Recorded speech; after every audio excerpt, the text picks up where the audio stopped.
Big up the URT. This is the URT. You are the URT. Welcome to the URT. Welcome back to the channel, people. Love and light. I hope you're all well. Please smash a like on the video. Subscribe to the channel if you're not already subscribed. Share. People, we've got to win. Come on. We've got to be happy about that. We've got to win. It was scrappy at the end. It was what it was at the end. But we got to win. We're on the board. We won our first game of the season. It took us at 3 goals, but so be it. But I want to talk about what's to come after the international break and what's to come in the next 48 hours. Manchester United. From what I watched, the first time I've watched the boys play. Today was the first time I watched it with my own eyes. And like I always say, watching it in the stadium and seeing it on TV is totally two different things. I watched 2 games on TV. Actually, I didn't watch. Yeah, I watched 70 minutes of Arsenal when I was at a festival.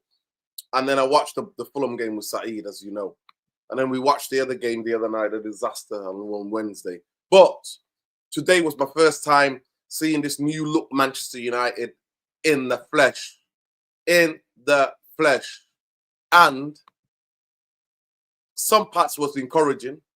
Some parts of it was scary. Some parts of it was really encouraging. Bit of patterns of play, creating chances.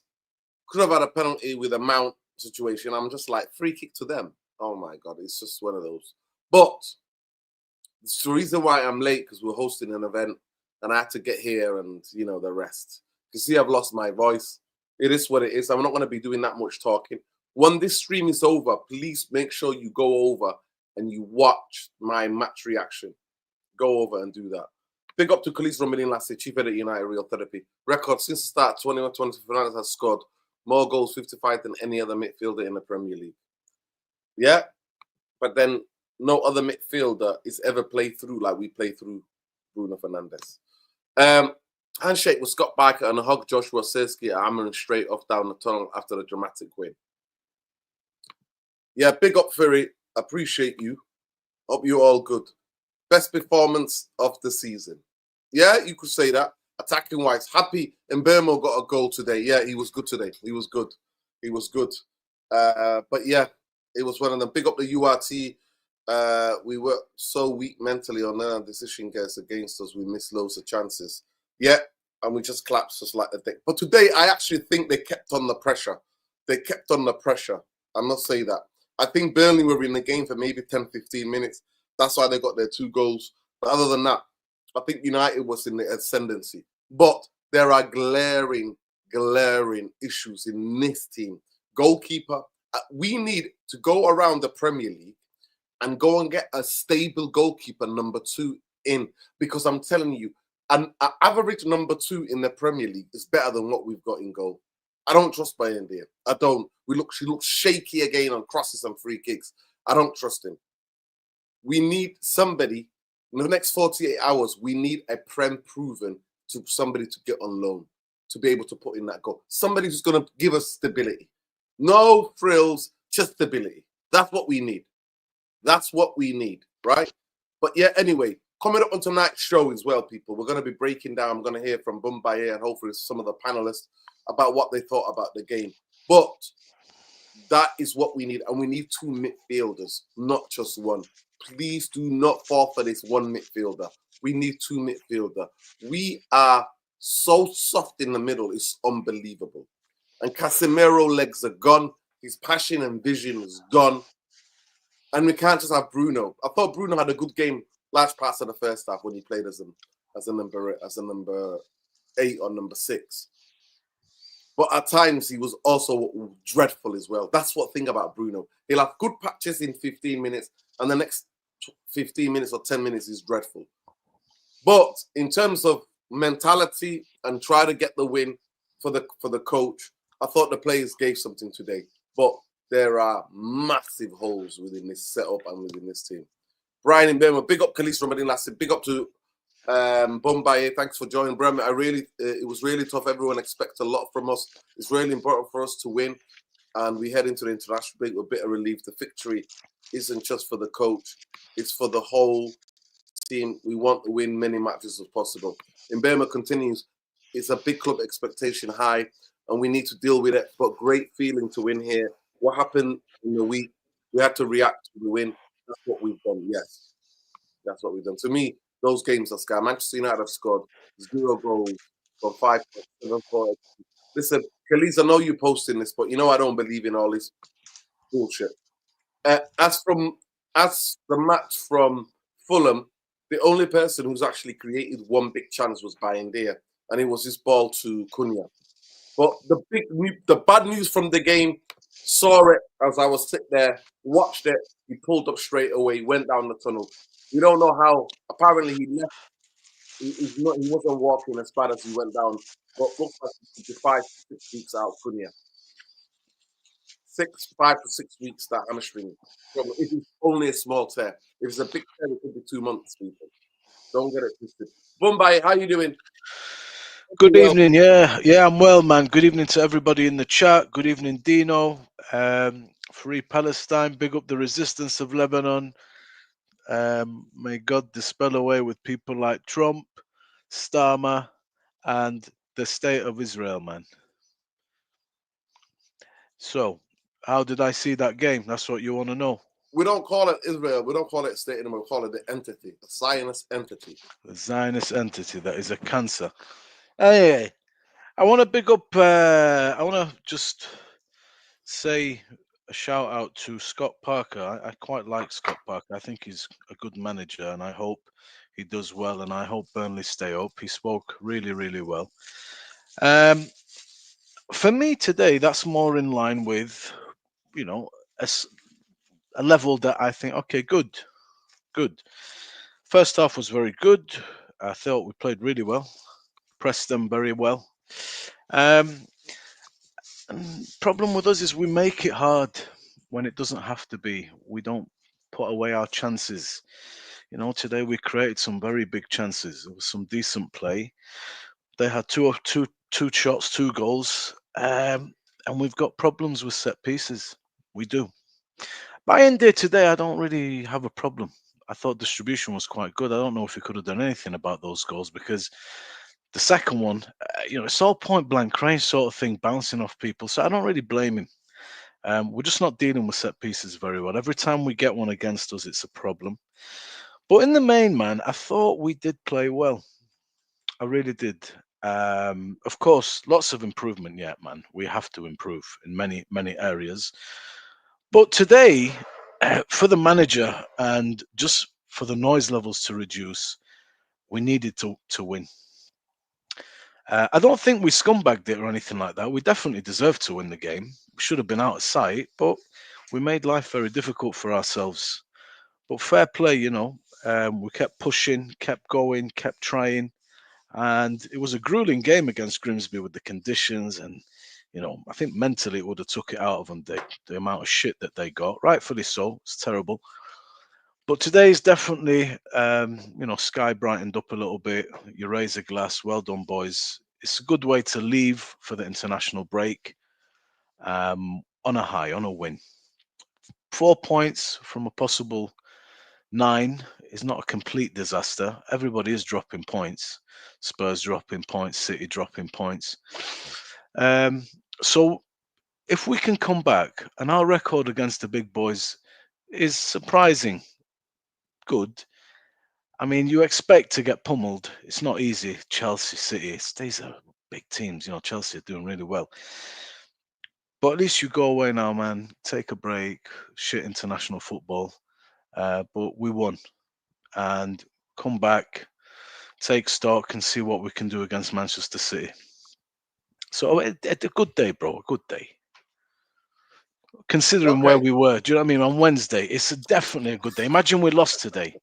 I mean, that would tell me about what you thought about Wednesday as well. Obviously, we heard from you slightly, but what were you thinking on Wednesday when you watched that game? Well, I wasn't thinking. I was laughing my head off. Me and the guys were going back and forth. You go into these games saying things like, "Man, Grimsby, what if?" And then when it starts to the reality starts to unfold. 2 things happen with me. I'm a bit of a sadist. I want them to score. No, see. Yeah, big up Gilbert. I wanted them to score a 3rd and a 4th. They did, to be fair, they did score Do third. you know? I And they wanted got chalked off. I wanted a real punishment, but yeah, you leave that game and you're thinking the world is finished, doomsday is upon us, and then you win today. It kind of puts things back in perspective a little bit, and sense, rational, common thinking sense comes back to you, and you think, okay, it's happened. Nothing we can do about it. Let's move forward. He's here. The players are here. We have to move forward. Today we moved forward. Forget Grimsby. You know, it happened. What can you do? But we won today and we deserve to win. Much improved. But we still have problems. Goalkeeper issue is one that hopefully it might be solved. You are signing someone. And Hoyland goes, Garnacho's gone. I don't know, Sancho, Anthony. Maybe you might be lucky just one more midfielder slips through the door. Yeah, I don't know. You know what it's like the next 24, 48 hours, sorry. It's frantic. Surprising things can happen. Am I ruling it out completely? No. You know, if we don't, we don't. But I think there's always a chance something might come through. Yeah, big up. Big up to everybody in the chat, by the way. Please smash a like on the video, subscribe to the channel if you're not already subscribed. I'm really worried for the season. I think today we can take that, and I genuinely think that we can, take the 3 points and be relieved. I think it was more of a relief than an outstanding performance. Most definitely. Every time, yeah, it was a relief. It was not an outstanding performance, but we should have been out of sight in the first half, 3-0. Yeah, Ahmad, game by numbers, Burnley 84 passes, accuracy total, 60 total touches, 10 defensive contributions, 7 touches in the box, 7 ball recovery, 3 passes, 1 out of 3 shots, 2 chances created. Well, yeah, he should have scored. She missed an absolute sitter. Let me just get these super chats, people. Big up to everybody. Big up to our brother Lakers. Big time. He says big up to mans like Noros. Love the 6. Our mid still needs to fix up. The keeper is moving spooky. Facts. Absolutely facts. Keeper's moving spooky. And Schuberto saying that we're the road to 40 points. We've got 4 so far. Yeah. We've only got 36 to go. 10% there, do you know? 4 out of 40. Yeah. We're there, man. Yeah, Big Up Syndicate says, do you think the money spent on Sesko should have been spent on other positions in the team? Not saying that he's a bad player, but like a goalkeeper midfielder. Yeah, 100%. 100%. I feel that. Don't know. 110%. I also think that in buying in Burma and Cunha, when the midfield is the way it is, we could have spent some of that money on there. But we all spoke here and we said we need at least 5 outfield players and a goalkeeper for this guy to be back. And this guy's not being back. I mean, the waffle he came out with Bombay, I'm sure you read some of or you heard some of the stuff about how when we get beat, he's going to start saying, I'm going to quit. Sometimes I love the players, sometimes I don't love the. I mean, it's just the waffle is just next level. I think, bro, listen, with Amorim, my guy's he's embarrassing. He's embarrassed. The 3rd time he's threatened to quit Bombay. 3rd time in 8 months he's threatening to quit. It's embarrassing. Big up Stephanie Griffith, evening to you. Listen, with Amorim, you can't afford to be careless with your words at this level of football. You can't have your cake and eat it. He's setting himself up to be scrutinized in press conferences for saying stupid things. Knock it on the head. It is emotional. He is fighting for his job. Do you know, I get it. And I kind of ignore all that shit. I'm focusing strictly on the pitch, Nuruddin. What am I seeing? Today, man, I have to say, I don't have an issue with what I've seen. It's something to build on. It's not amazing, but one thing I did like, if you noticed, I'm always complaining about the progression and the fact that we're so deep that when the balls come into the box, there's nothing there. Now, 2 things. Today, there was a lot of men there. And when Sesko came on, and this is I'm actually replying to Leo Tripoli, having a focal point up top, there was a moment today where Dalot flashes a nice ball in, and my man makes a great bit of movement, and he gets on the end of it, but it goes wide. You need that kind of penetration. What I've liked about Sesko, although I've not seen a lot, he's constantly probing space, looking for space to run into, and he's doing that thing what Højlund doesn't do, which is he wills the player to play the pass where it should be played, to cross the ball. That's what you get with a focal point, a striker. So it's important that we got that. Cunha's not that. Cunha's doing a great job. He's doing well. He needs to be up. His repertoire needs to. We need to see it over 90 minutes all the time. There's moments of it, but I think a focal point like Benjamin Sesko is an important thing for this team, most definitely, because otherwise you're not going to have the guys that want to get onto the end of them balls. And when he came on today, I noticed immediately how that space is filled. People that play with a false nine have phenomenal wingers. They get a lot of goals from the wings. Liverpool is a good example of that. We're not them. So you need a focal point. And when he finds his feet, I think he will be good if we can give him service. And this is just to finish, Højlund. Højlund is a capable player, but it's just his confidence is destroyed. I don't think Amorim believes in him, fair enough. He's going to go out on a loan, which I think is great. I think it's fantastic that he's going to Napoli. You think of Lukaku, big, strong, fast, not the best first touch like Højlund, but there's similar qualities there. And if he can flourish and grow a little bit as a player and we get him back and he's something else, wonderful. So it's a good move. Luani, big up Luani. Big up Luani. Big up, brothers. Big up. Big How up you doing? Luani. Yeah, man. Yeah, vote, big up Luani. How you doing, Luani? vote Trump, man. Make America great again. Oh. Don't start with that. Don't Luani, get- how are you? How's the family? Don't get me in trouble. Yeah, the spare bedroom Nuruddin, is can you waiting hear for you, man. I see still going around. How you doing, Nuruddin, Nuruddin?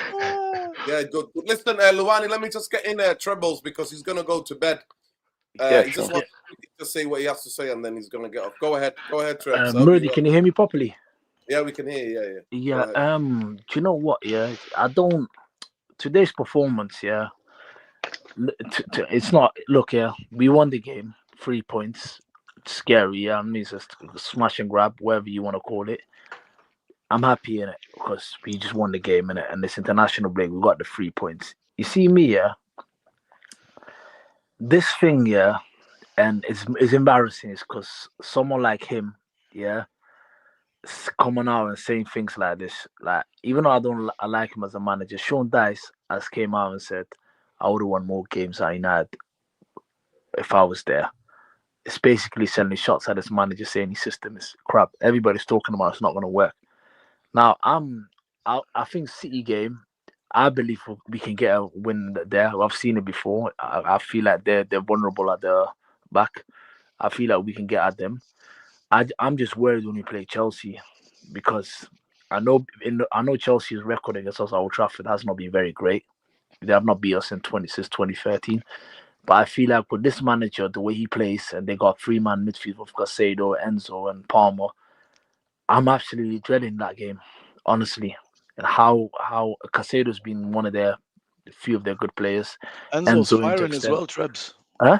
Enzo's firing, Trebs. This is what I'm trying. And do you know what it is? Yeah, if I don't know what your name is, but if you actually, the person I just said that, yeah, if you actually watch us, how we get a bypass in this midfield, and I even said that, and I even tweeted him already, but Labour ain't gonna fix it.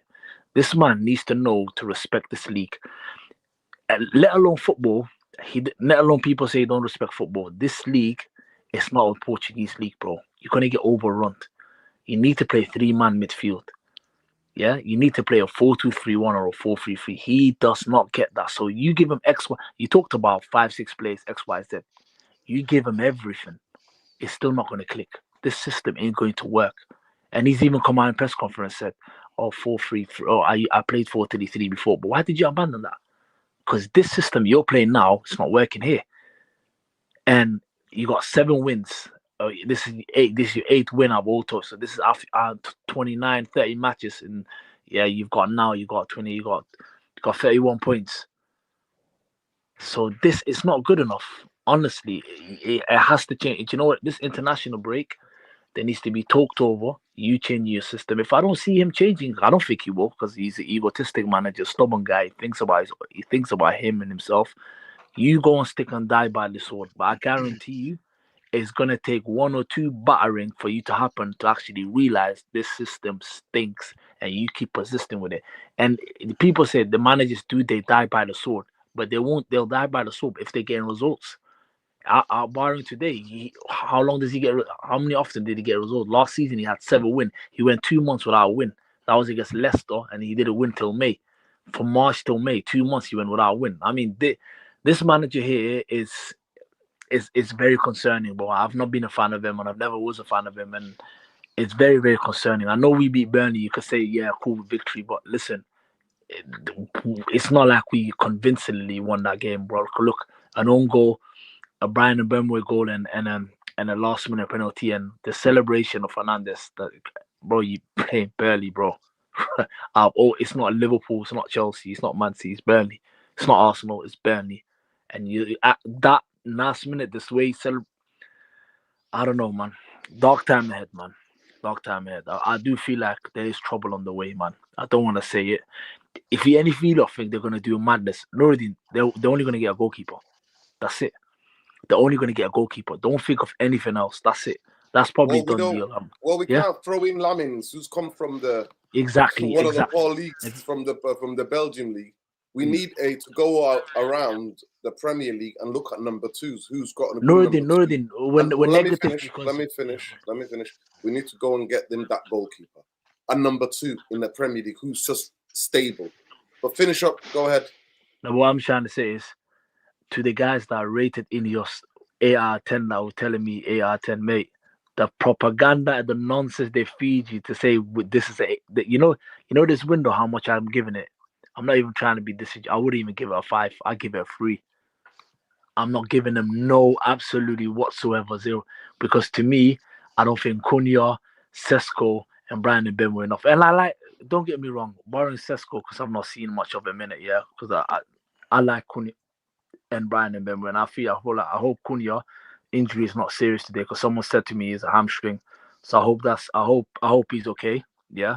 But this window and this Ineos propaganda people want to do, let them do it. To me, I've already said what I said. I don't feel like this season is going to be a good season. No, whether Amorim goes or a new manager comes in, I said what I said, and I just think there's a long, what do you call it? It's a long, dark time ahead. That's all I needed to say, man. Big up you lot, man. Just big up Trebs. Just picking up on that, Dino and Luani and guys. After the Grimsby game, when I listened to Ruben Amorim speak, he said, look, it doesn't matter what system you play.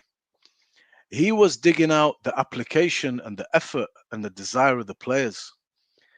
He'd brushed aside his own system and said, it doesn't matter what system you play and what formation you play.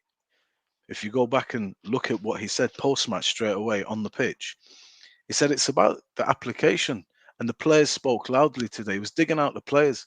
But another thing is, how can you go from Arsenal, somebody said this, I can't remember who, saying we can compete and beat anybody, to getting pumped at Grimsby? The problem with Ruben Amorim for me is I want to like the guy. I'm not going to kick him while he's down. So today I'm going to, I'm going to raise a glass and I'm going to say, okay, well done. Because that is a relief. If you'd have lost, it would have been, bad. But you got to stop talking bullshit. You have to stop talking bullshit. You're not going to be able to get away with this stuff, especially that everyone here is going to pick you up on these things. This is English media. I don't know what it's like elsewhere. But when you're saying things like this is the worst team ever, then you dig the players out. Are you trying to motivate them? Maybe you got a response today. Maybe you did get a reaction. I can't say that they're not playing for him or anything like that. Today, they ground it out. They kept going. We're not top or anything like that. There's good things, and I'll call them out when I see them. But that's about it. I'm not telling you I'm backing up. No, I'm not happy at all. This is terrible. But if you're going to be here and they're going to keep you here irrespective, okay, start turning the corner, start showing us something, start improving. But close your mouth, stop talking nonsense. There's a lot of flip flopping going around and silly statements. Just stop. Just be discreet. Get through your press conferences. Get off and go and work. Show us what you're going to do on the pitch. Yeah, Luani, go ahead. Big up to you. Listen, there's something wrong with the chat. I don't know what's going on with YouTube these days. There's something going on with the chat. We're going to try to get it fixed. So big up to everybody. Love and light. Go ahead, Luani. Give me your match reaction. What did you think of the game? And can you also please go into the comments where he's saying he's gonna threaten to quit every time we get a bad result, like some toddler throwing his dummy out of out of his mouth. Yeah, that's no good, man. That comes with the territory. You have to deal with that, Rubes. Sorry to go a little bit on the extreme, but Amorim threatening to quit all the time. For me, is similar to like a serial killer who's cornered, who's trying to jump off the cliff. You just watch him, tell him to jump. Why don't you just quit? As far as the game is concerned today, I just come to grasp that we are a team that play in moment. But when you're a team that play in moment, you have to make those moments count. And that is the issue that I have. That's the carryover that I have from last year when we finished 15, based on our performance. We are not making those moments count, even though we changed personnel. Mbomo, within 30 minutes of that game today, we should have been up 3-0, but it was not the case, based on the fact that we are not putting away our chances. If you know you're going to go directly from back to front quickly, if you're going to create your opportunity by quick switch of plays, and you don't care too much about controlling the football, controlling the game. When you get those moments, just kill the game off. I saw that very well with Jose Mourinho when we used to be 4-0, 4-0 FC or something like that. We'll be getting dominated, sit back, and bang, bang, bang, 4-goal, game is over. But when we dwell, when we miss our chances, and when we let the game drag, we give the chance for the opposition to come back into the game. At 1-0 up, nothing happened yet. And then when Burnley got a chance to start passing the ball in the second half, they passed the ball around a little bit. They were able to manufacture a goal scoring opportunity, and they put away that chance. I don't like the scenario in which we win game, even when we win them. The game is still too much in the balance. Less control and too frantic. We score, we let them get into the game, they go ahead and score. And we are lucky to score right away, because at that point, the momentum have already swung in their favor. What happened if we didn't score right away? They didn't even get a chance to celebrate, and we score. What happened if we didn't score that goal? Then that game fall into their hand, and they start passing us around the park, and they literally take the momentum away from us. This coach, look, he say what he say in his press conferences. He can go ahead and talk about the application, but if I'm a player, I'm looking at him saying, yo, why are you talking about application? Why don't you just set us up to win the game first, and then you can do your part, and then you can talk about the application. Easy for him to criticize our application while he's not the one on the field having to run after the ball. He's not. Now, if he knows he's going to play the way he's playing right now, he need to stock certain gimmick. Like no, didn't say, I'm not even going over the whole Casemiro Bruno in a double pivot. But Bumaye, you brought something very important. It's almost like we're not playing with a striker. I'm sorry, Xerxes is a very good football player in terms of how to knit the play, and his touches are crisp, and he's a cultural footballer, but he's not a striker. He doesn't have the instinct. He doesn't have the athleticism to run on the shoulder. So we cannot be playing him.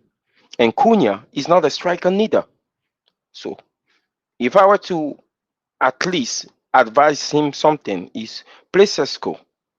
Sesko has shown in a bit of play today that he have the athletics to run over the shoulder, and he have certain instinct when it comes to a striker in terms of his movements in the box, especially when the crosses got flashed today across the box by Dalot, and he was able to get a couple of headers in, even if the second header was not on frame. The last thing I want to say about this issue also is that if you don't control a game a lot, you cannot defend in a comical manner that we defend. When I look at our defense, when we put everybody behind the ball, we switch to a back five. It's not like an organized back five. There's still a hole. It's like we play a 5-3-2. We defend in a 5-3-2, but there's still a hole everywhere on the pitch because we have Bruno in the middle. That's not discipline. So if you're going to defend in a comical manner, at least make sure that when you get the ball, you don't give it back to the opponent easily. A better opponent will have punish outs today. Foster, their striker, yes, he did well on the goal by evading, by dragging Delete wide and coming back inside and scoring. But he have a lot of loose touches today. We get a better team, they will punish us. So we need to be careful. The results, yeah, we got the result today. The Premier League is still packed. Yes, City lost a game. Tottenham lost a game. We're still in the middle of the pack, but the performance doesn't give me confidence as to where we're going from here. So that's my take today on that. Big up, Bledsoe. I hope you're doing well, bro. Big up to Bledsoe. Bledsoe, how you doing? People, please smash the like on the video. YouTube chat is doing a mad one. I'm not seeing it. People, there's nearly 200 of you here. Please smash the like on the video. It costs you absolutely nothing. We're shadow banned. We're making 2 videos. We did the initial match reaction when we came out after about half an hour after the game, and then we're putting on a show for you tonight. So the least you could do is like the video. So the coach has said overnight and yesterday that nothing's going to change. He's not going to change. So when United get beat, we get a bad defeat, he's going to be like a toddler throwing his dummy out of his mouth, and he's going to be threatening to quit.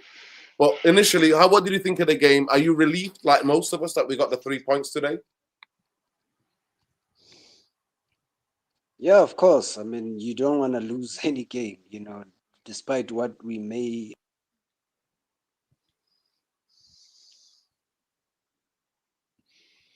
Oh, so it's gone.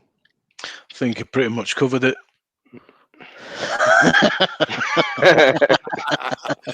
Looks like he has. Oh, man. Oh, God. Royal Anthem are now bending us over. You come back. Yeah, they're trying to shut us down tonight, man. What's going on? Oh, God. You see, the thing with Amorim is that you get used to certain things with him. You get used to the way he wants to play football. There's so much that you can just criticize and get tired at the point. I'm to the point that I want to support that way of playing football, but under the condition that he used the right players at the right places. I don't understand why Dogo did not start today and Dalot started. Yes, Dalot provided us with some assists and a couple of crosses, but Dogo have the athleticism to go up and down that pitch. And when I watched the heat map, it was almost like we were right side heavy, way too right side heavy today. The ball was going through. We were switching the play to Ahmad and Mbomo all the time. So our left side was not functioning as much as it used to in the other games that we play. But I believe if he switch Dogo for Dalot, for example, you allow Bruno in the middle of the pitch to be able to switch the ball both sides equally. So make us less predictable, especially with the runs that Dogu make. Dogu made like vertical runs straight into the box, and he'll take a crack on goal versus Dalot, who will probably go on the outside and try to cross it in. And I believe Dogu will give us a little bit more balance when it comes to both sides of the attack. which we're going to need in this system. If Bruno is gonna drop down and be pinging balls left and right, the least you can do is make us predictable. Just give us both sides. Yeah, big up. Yeah, big up. Go ahead. You just dropped off, Alesso. Go ahead. Tell us about what you think. Yeah, man, the Wi-Fi is moving spooky tune. I don't know what's happening. There might be some interference. Just like Manchester United's defense, like Amorim's emotions. Yeah.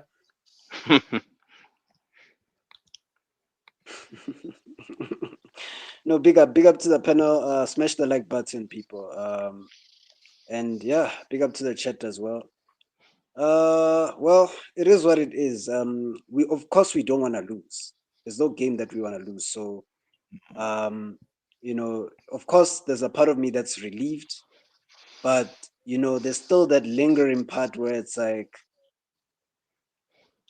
where are we gonna get our next points from? You know, and you know, it's you can see it in the way we play that there's nothing sustainable in what we're trying to do, if we're being honest. You know, I looked at the game, and yes, we did create a few chances, and we should have put them away, honestly. You know, and we just lacked that firepower up front. I think in terms of not playing Sesko is letting us down, in all honesty. So he needs to try and integrate that striker because he's literally trying to aim for someone in the box. You can tell with the likes of Delo when they cross the ball and they're looking for that focal point. You know, inside the box, absolutely no one you're crossing the ball to, essentially. So, yeah, I'm not satisfied. You know, I've said that. I think even Sean said it. Funny enough, he alluded to it that we're not really going to learn anything from the Burnley game, if we're being honest. You know, we were somewhat expecting us to bounce back, if not with a narrow defeat, narrow win, you know, or so. That was quite a bit expected. I mean, you look at Burnley, Scott Parker is going to be sacked. He's one of the first managers who's going this season. You can clip that, by the way. He's one of the first managers who's going to be sacked this season. And, you know, Burnley are heading in a very dangerous road at the moment. They may be fighting for relegation this season. So I can't really take much from that game. You know, if I'm being completely honest with you guys, for me, it's about the next games that are coming on, and I'm not confident about them. I mean, you look at City; these games are gonna be the ones that either break or make us. You know, in the sense, and I don't know if this guy, obviously, Amorim's gonna be here because we won. You know, we have a board that doesn't have a plan, anyways. So, you know, they were not even planning to even think about replacing him anytime soon. You know, it's about saving a bit of money, and it's also about not looking like an idiot. You know, they don't want to look like idiots because you know this is the guy that they supposedly backed. You know, going into the season instead of maybe relieving him of his duties during the summer, which I would have preferred because he's coming in with so much pressure on his back, and it was always going to be very cagey right from the first game of the season. We knew that it was going to be cagey, and we got Arsenal out of all teams. So, anyways, moving on to that, looking at the game, I can't really dissect much out of it. You know, like I said, to round it off, it doesn't really fill me up with the confidence to say, you know, in the next couple of games we're gonna get a consistent run, you know, of wins or anything of that sort. It is a reflection of like last season. You don't know when we're gonna pick up win 2 games in a row. To be honest, I don't think even with Amorim here we're going to see that. Personally, I don't think we're gonna see that because if we can't put away teams like Burnley, we get better oppositions as we going as the game progresses. We're gonna get punished, you know. And unfortunately, these some of these players, and we still don't have a striker who we can somewhat the manager can rely on, or he feels like he can rely on. We don't control the game as well. So which is gonna end up in us having a lot of 50-50s. with a lot of these, with teams that we should be, controlling anyways, so it's not sustainable, guys. Unfortunately, as much as I love the win, but going forward, he's gone, man. He's not gonna change. So he said it himself, he's not gonna change. So I mean, people should just accept that he's not gonna change, and this is the end of the road, unfortunately. Yeah, big up. I'm actually going to stay with you. I think all of you, I've heard from all of you what you thought about the game. I just put a poll out, people. Please make sure you get involved, and please let's get to 100 likes ASAP. The target for the stream tonight is 200 likes. Let's see if we can do that, Therapy Army. Like I said, I could have just gone to bed, but we're out here, you know what I mean? Because I want to hear from the guys from the panel. Bro, So what's the poll? The poll is... It's a question. Yeah, the poll is Amorim doomed without 2 mids, because we don't just need 1 midfielder, we need 2 midfielders and a Prem proving goalkeeper in the next 48 hours. And so far, 83% have said yes, he's doomed, 17% no. So yeah, at this moment, that's what so that's the question I'm going to ask you, Bombay, and I'm going to start with you. You know the problems that we have. It's glaring to see. Glaring. Bruno, from a defensive point of view, is not a midfield player in that sense. Casemiro, let's be right, his legs are gone. Good header today. How crazy was it that the first goal he scored today was also another own goal? I was laughing my head off being in the stadium. I was laughing my head off. So I was just like, typical. But anyhow, in the next 48 hours, I'm saying that Manchester United should sign a number 2, a stable number 2 goalkeeper from the Premier League. Bring Lemons in, get him adapt to the Premier League, but we need a stable goalkeeper who can actually look, just no frills, nothing special, just gets the job.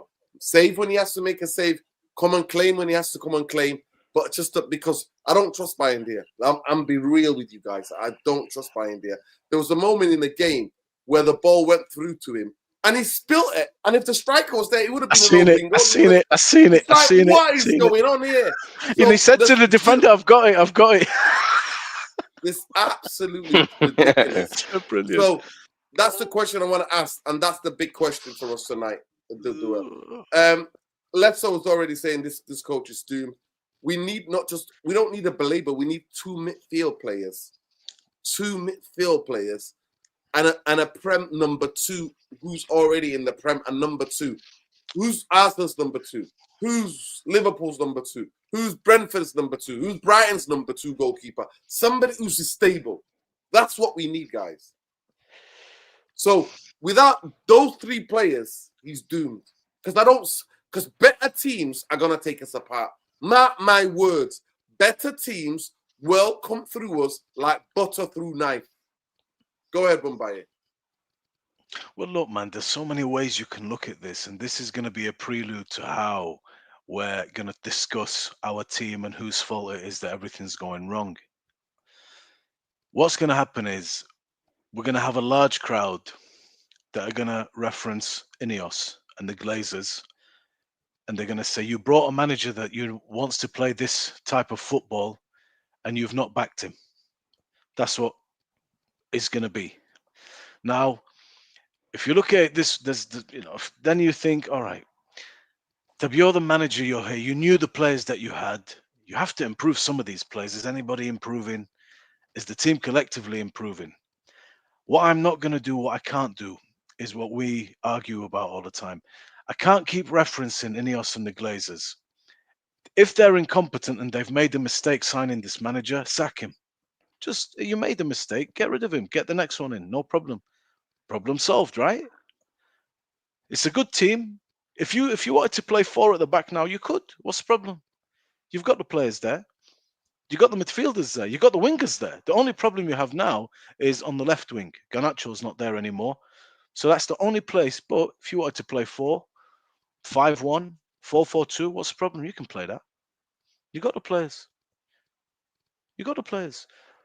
But if you don't want to change the system, And can I expect really, if you'd have said to me, Nuruddin, I'm, you know me, I don't come on shows unless they're associated with the game because I don't pay attention to a lot of things that you tell me about. I know you're well up on it and the rest of the guys on the panel are. But if you'd have said to me, Man United are going to spend nearly £300 million in this window, I'd have been over the moon. Because we were going into this and everyone was saying, there's no money, man. PSR, there's no dough. Now all of a sudden, there's big dough. So is this a perfect window? Nah, it's never going to be a perfect window because if we're saying we need 7 to 10 players, that's unrealistic. That's, you know, £400-500 million, man. You see what we're paying for Mbuemo and Cunha and Sesko. There's nearly £300 million just there. And now you're wanting players like Baleba. There's another £100 million. No, it's 200 million United spent. So behave yourself. Go ahead. Sorry, £200 million. Now you're talking about another midfielder that's in the region of two you know, midfield players, not just one. Exactly, 2. So what are they going to cost? And a goalkeeper. At the end of the day, you hire this man, you put him out of contract. You didn't back him in January. You need to back him up. We're gonna get sliced. I don't think you realize how we're gonna get sliced with Casemiro and Bruno in midfield. No, I do realize it. I do realize it, and this is part of the reason why I don't have a problem with Bruno or Kobe. Neither of them are going to perform wonders for you because they're not that player. That's why you're talking about we need midfielders every single Kobe week. Looked well when I was at the game today. He looked actually well, Kobe. His recoveries were there. He recovered the ball. Yes, you could say it's Burnley. Would he do that against the top teams? That's the big problem. No, even today, Kobe Mainu, man, he's good. He's definitely not the answer. He's slower than Bruno in recovery. He's worse than Bruno in recovery. He's not that player. He's a classy operator. Lovely on the ball. Takes it in nice. Starts play. He's not that guy, man. They get him behind him all day, easy. He's a glider. He's not athletic. He don't move. He don't cover ground. That's why you're talking about a different profile of 2 more players. So is it realistic? I'm asking myself to ask any board to go and spend 450. That's what we're looking at here for these types of players. If you want first team starters. So it's not realistic. My guy has gone and bought goals to the team. Your job now is to feed them. You have to feed them. If you can see that this is a problem in the midfield, change the system, man. Play a different way. You know, play a different way. Or are you just going to keep banging your head and playing this way until you get sacked and until you ride this team right into the ground, knowing that you don't have the players to do this? Because if he continues this way, what have we got here? We've got basically a standoff, 2 Rams bashing heads. The board is saying, look, we cannot spend another 100 million for a Baleba or another 150 for a Baleba and another midfielder, and you want a keeper. I know you want these things, but I can't do it all in this window for you. It's not possible. So why did they hire him then? Well, it's a process.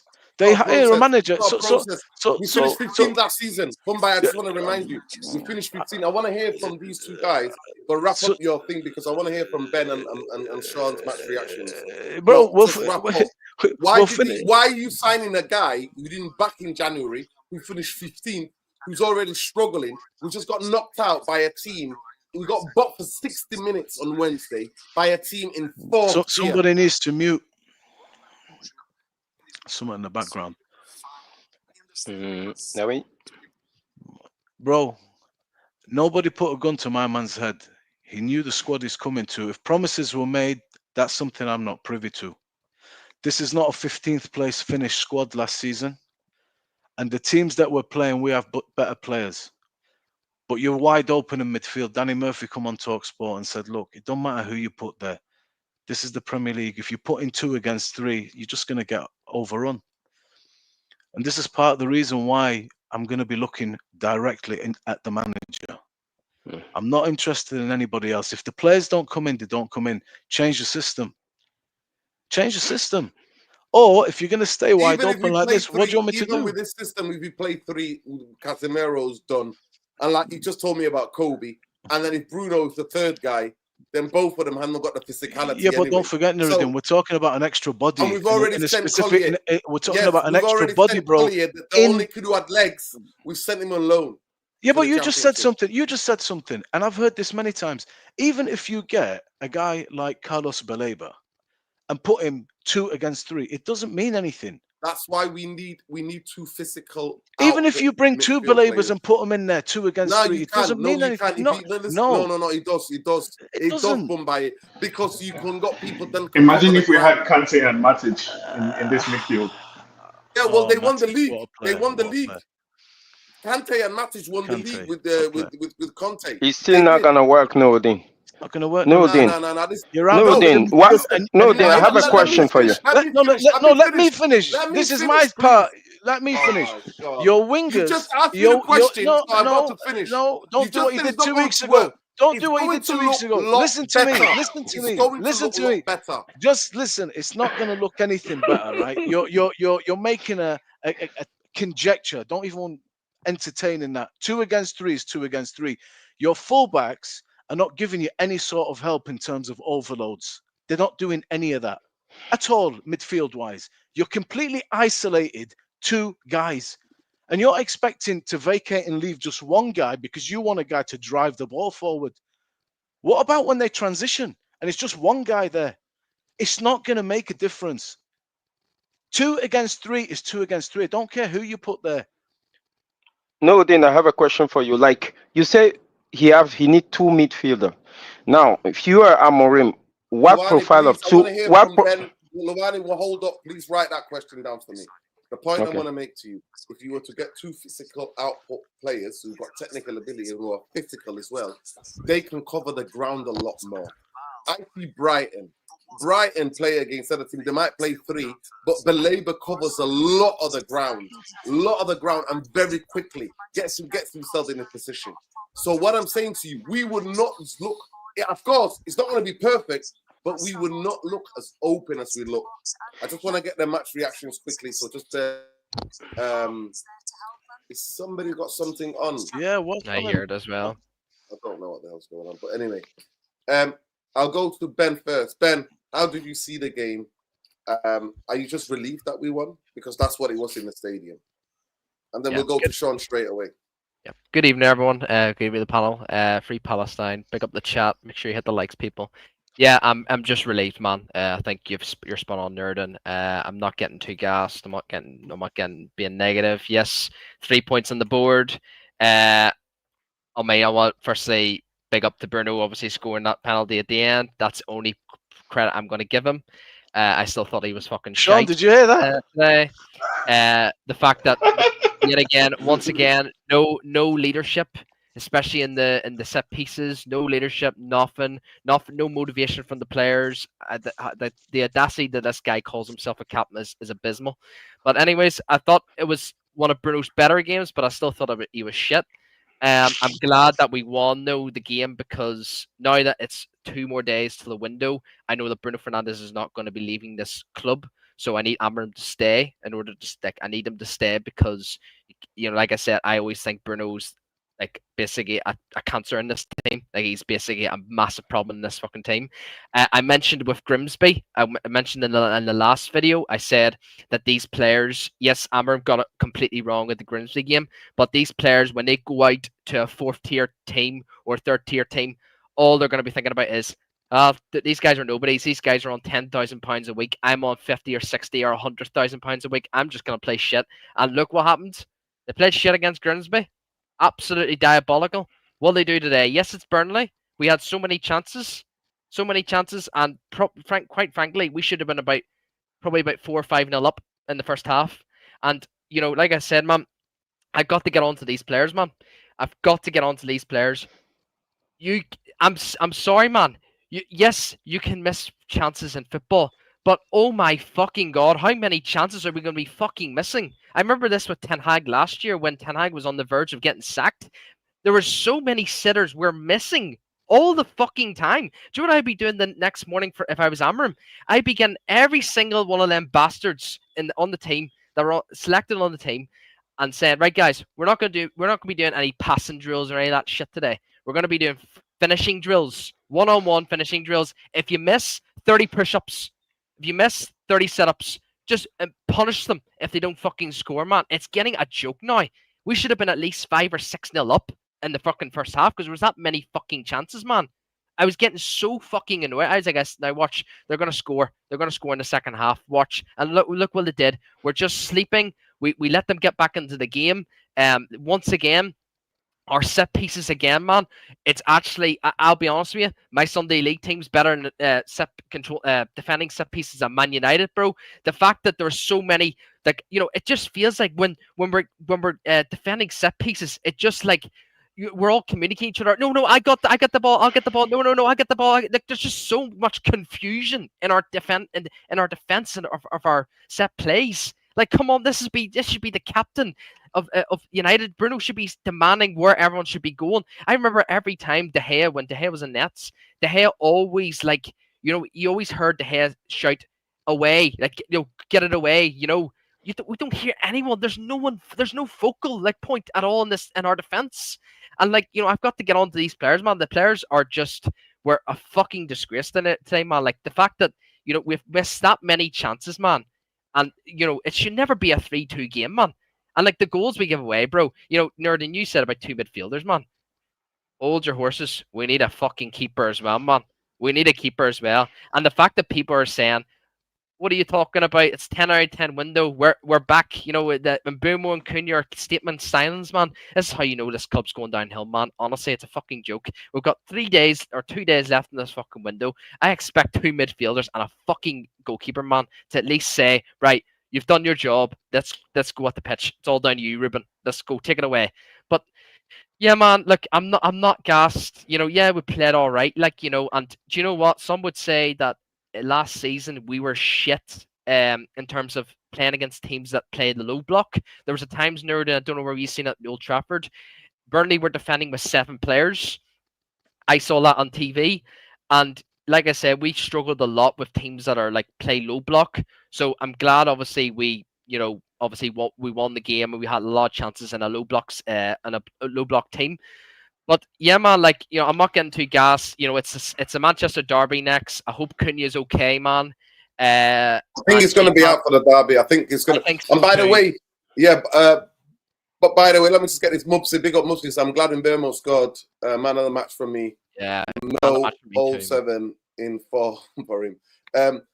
Khalid says this: Martina couldn't walk in at Old Trafford without a crutches or a leg brace. Yeah, because there's nothing wrong with his legs. It was his hamstring. He pulled the hamstring. And I think 5 to 6 weeks. If it's a small tear, if it's a big tear, then it's 2.5 months, nearly 3 months. Also, Mason Mount was injured as well and apparently played 30 minutes. He was playing with an injury. Sean, go ahead. Let us know what you thought about the game. Are you relief? Was it a relief? I thought it's the first time I watched the team this season with my own eyes. And in the first half, we didn't create chances and we should have scored. But in the second half, soon as Burnley put a little bit together in a 10-minute spell, we were looking shaky. We will look like all sorts. And that midfield, the lack of physicality in that midfield is fucking embarrassing. And Diego Dalot again cost the team another goal. And Luke Shaw, by the way, as well, people, cannot run anymore. He's abysmal. He's like a fucking statue. Go ahead. He tried once in the game, try to make a run. It was just abysmal. People, over 200 of you in here, smash a like on the video, subscribe to the channel. It costs you absolutely nothing. Go ahead, Sean. Take it away. I thought Luke Shaw was decent today. As a matter of fact, those 3 centre-backs, I think, is the only position that I feel settled as a United fan. Euro, De Ligt, and Luke Shaw. For now, I think that's a settled back 3 that we can build on. I felt relief after the game today. I don't think there's any tactical analysis I can really offer, other than I'm glad we have 3 points because it's very early in the season and we're in the top half of the table, so congratulations to everybody involved. I think for me the main thing my main takeaway from this game, after listening to all the various Amorim press conferences, is that there's just a distinct lack of confidence in the players, in the fans, and in the manager himself. I think Amorim himself, like watching him today, he just looks so nervous, right? Like it's not only corner kicks that he can't watch. There are large swaths of the game, 30-second to a minute stretches where he's just looking down, right? Because he can't bear to watch what is going on the pitch. And I think that kind of nervousness, I think, trickles down to the players, where effectively they are on their own on the pitch. I think that's the main issue. Like in the press conference, he said maybe there's something in the water, right? Maybe there's something in the air or in the food at Old Trafford. But there isn't. It's really just in their mind.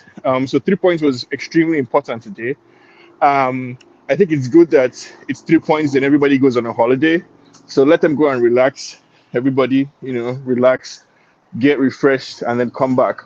About the transfer window, honestly, for me, mixed feelings, because the idea that we either make 2 signings in 2 days or we're going to be relegated. For me, if that's the case, then we're joking, like we're fooling ourselves, because we might as well just, sack the guy now. So I think, Amorim really has a lot of work to do, like a lot of work cut out for him, to figure out how to make the 2-man midfield work, to figure out how to make the defenders, the centre back, push up in the way that he wants them to. Whatever it is, like he needs to figure out a way to do it. Because I don't think he's going to get the dream midfield that he wants, right? I think if he had Prem Kante in midfield, the system will look a lot different, right? It will look like it would work. But I don't think you need to have 2 of the best midfielders in the history of football ever, right, to make your system work. If that's the case, then your system is not good. So Amorim needs to figure out a way to get the best out of the team. I hope the injuries to Cunha and Mason Mount aren't serious. And I think, we can, with some luck, because I expect a good performance against Chelsea and City. Like, I expect us to play well, because that's kind of sort of what we do, right? We turn up against the big clubs and do shit against, like, the smaller teams. So I expect us to play well against Chelsea and City. I'm hoping that with some combination of luck and good fortune, we can get away with a victory, because this football of a sport, right, it's really a fickle thing. Like, one day you're the worst team in the world, and once you put together a few victories, confidence is in everybody's blood, and all your passes are accurate, and your shots are on target, and every decision you make is the right one. So I think, we can't get into that kind of groove. I was a little bit relieved to see that Thomas Frank lost today. That helps, strengthening the case for those of us who say that the Premier League is really tough and you can't really judge anybody based on 3 games. Because Tottenham looked back to square one against Bournemouth. They lost at home. So maybe there's some solace to be gotten there, right? And if you look across the board, it's still only 3 games into the season. Maybe there's hope. But yeah, I'm firmly in Delulu land. I have no hope for the future, and I don't expect the manager to get sacked. So at this point, it's really just like, inshallah, like good vibes and fingers crossed, inshallah, to Buddha, Jesus, whatever it is that you believe in. Just pray and hope for the best. Yeah. God bless, Sean. God bless. Dino, I'm seeing comments say, can you put our names up on the screen? They're asking, so they know who's who. I don't know how you do that. Roman Pierce, I saw him. I was at the game. I was 50 yards away from him, 40 yards, and I saw him pull his hamstring and then do this to get subbed. So, and he went straight down the tunnel. I don't know Dean. So I want to go back to the question I have to ask you. When you say we need 2 midfielders, what midfielder are you trying to bring in? What profile and what exactly are you asking them to do in the midfield? I've told you, Luani, Matic and Kante. That's it. Like, you need a deep line playmaker and a box-to-box. Both of them experts at what they do. Okay, let me make a case for the reason why I think, regardless of who you bring in, is not going to work. See, when we build up in a 3-2, and whatever, right? Our Amorim have been criticized that the 2 DM that are in front of his defenders, they're getting marked. So what he tried to do to change that, he dropped Delete in the midfield as a decoy, and he moved Bruno in the middle of the pitch. But even with that setup, Delete and Casemiro are still getting marked. They're receiving the ball back to goal. No matter who you put in the position of Delete and Casemiro, receiving the ball back to goal, they're never going to be able to progress the ball. That's why Amorim instructed his keeper to go long. So we go long to Bruno. I saw Bayern going long in the game we play. 2 or 3 games ago, he went long to Bruno straight. And even today on our second goal, I think, he went long to Xerxes, and Xerxes knocked it down to who did Xerxes? He knocked it down and to Dalot, and Dalot crossed the ball. We don't play through the middle, so I don't see the point of bringing to any kind of midfielder. It's not going to make a difference. The issue we have here is the system. When you play in a 3, the width is provided by you, is provided to you by your wing back. When you play in the 4, your width is provided to you by your fullback.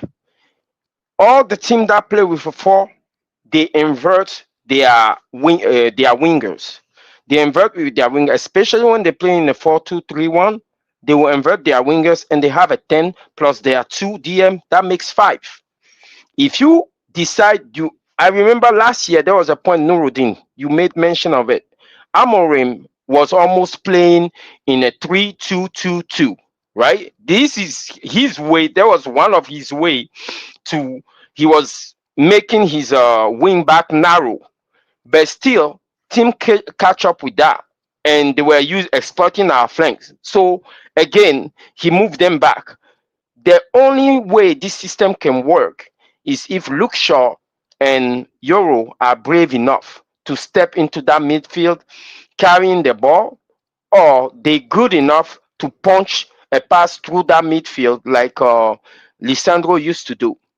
If those two do not step in the midfield to give us the numbers, we just don't have the numbers. Regardless of who you put in there, it's not going to work.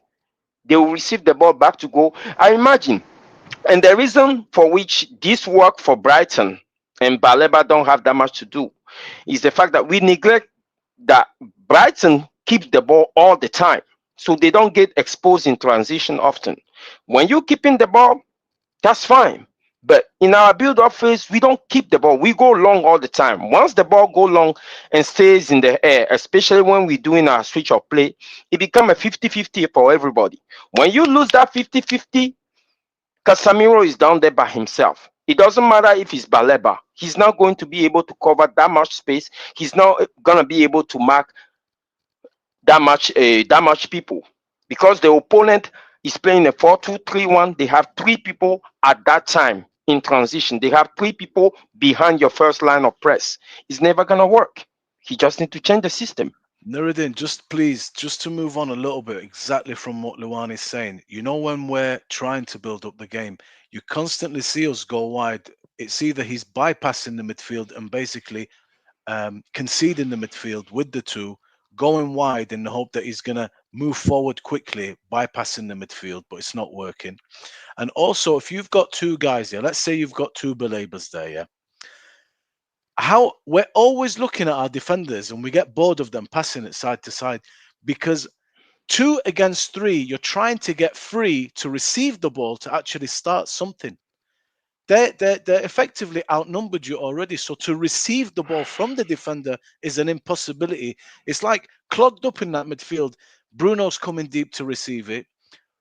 Kobe Minu will come deep to receive it, and nothing's happening. The only time they receive it comfortably is when the team has decided to low block.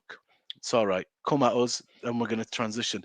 It's very difficult to get yourself free when you're being marked 3 against 2 to actually get the ball. And if we're thinking, I know we've all watched YouTube, Baleba's going to get it. He's going to do a sexy little thing, turn the player. That's high risk football. What if it doesn't come off? A very high risk. That's how he plays. No, but even aside from that, now, right? We saw the system work against. He can play one touch as well. Mumbai. We saw the system work. He's a good ball carrier. He's a very good ball carrier, and Manchester United do not have anybody who can carry the ball in midfield. But we'll go to the next person to answer the question. Even we saw the system work to an extent, in my opinion, against Arsenal, right? We saw Arsenal try to press with, first of all, Martinelli, then eventually they switched to Gyökeres. And with varying success, we were able to beat the press, and it was like a big midfield battle between our system and theirs. I think the system, if everybody's playing on their day and they're following exactly the instructions they're supposed to follow, it could work. The problem with the system, in my opinion, is that it's too high maintenance, right? It requires specialists in all 11 positions and requires them to be on point 90 minutes out of a 90-minute game. And so that's asking, from my perspective, that's asking too much of a team and is asking too much of a team in the Premier League. That's why it can't work. In theory, right? In theory, and on a good day. So like against Liverpool last year, against Arsenal in the FA Cup last year, against Arsenal first game of the season this year, you could see the system at its best. But it's high maintenance. It's a high maintenance system. It requires everybody to be specialists, all 11 players in every area of the pitch, and requires them to follow the instructions exactly to a T. I don't think that system is sustainable. That's my problem with it. Not with the theory or the idea itself. I think if you had the right players in the right positions, it could work. But Amorim, I think, should be more flexible and should be more willing to work with what he has to get the best out of the team. If you can't get Matic and Kante in midfield, right, you should still be able to survive. But if you can, then Amorim system can work, in my opinion.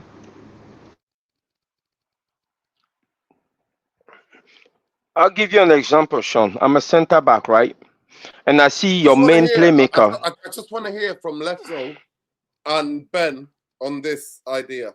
Here's what I believe. By the way, Ben, the poll is that Manchester United need a Premier League proven goalkeeper. I'm thinking any number 2 in the Premier League could do better than Bayern there. It's seeing it with my own eyes was just abysmal. Also to Raymond Pierce, I saw with my own eyes Cunha, the ball getting through to Cunha and the defender running for it. Cunha then feels, I think it was his right hamstring, and then going down and then doing this. That to me is that he's got a problem with his hamstring. I've just looked it up, tried to Google it, and it says that the Brazilian Football Association has spoken with Manchester United medical team. He's going to be staying. He's not going to be going to join up with Brazil for the international break, World Cup qualifier, whatever. And he's staying, and it's a muscular problem. It is a hamstring. It wasn't a calf. He didn't touch his calf. He touched his hamstring. Then he went down, and then he did this. So Ben, that's Raymond Pierce. It's Ben, a blessing in disguise because then Bruno has to play number 10. Sorry, go ahead, man. So at the end of the day, I said we need 2. The reason why I'm saying that, if you get 2 people with physicality, what that shows them that they'll be able to cover each other a little bit more. In terms of the pace, the only thing I agree with Bombay is that he's not blessed with a lot of pace.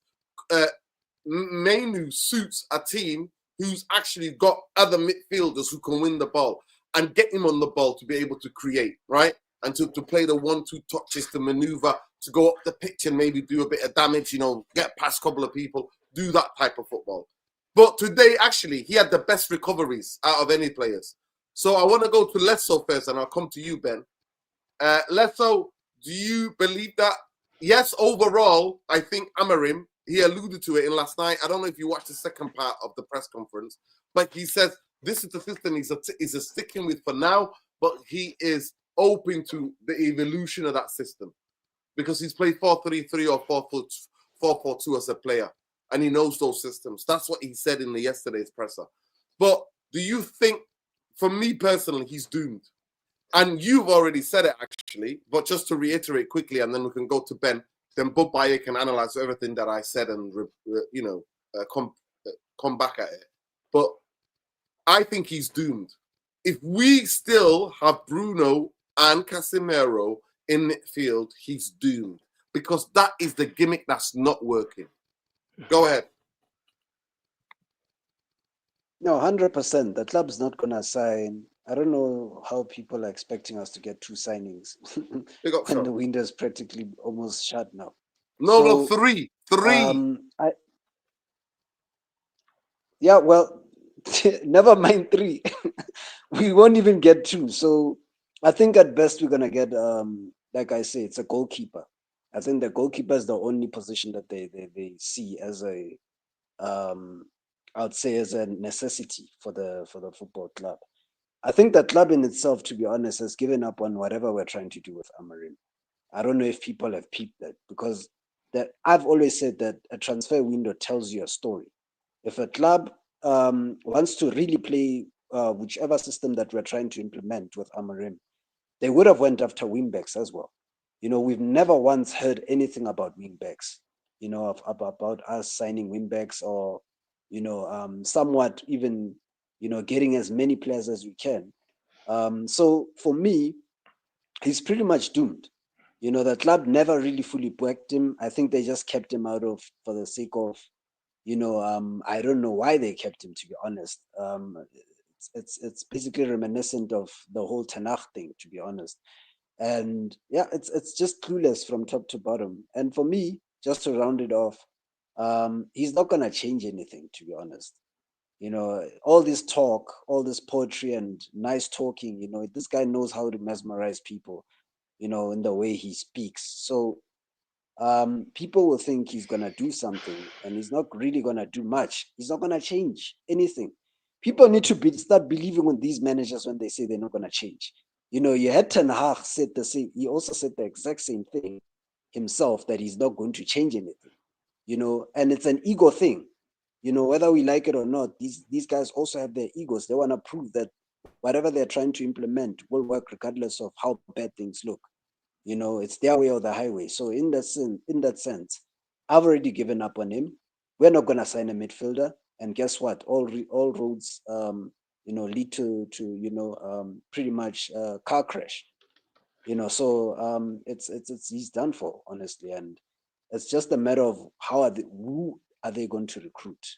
Because I don't trust what they're trying to do as a football club. I don't actually know what we're trying to do. So yeah.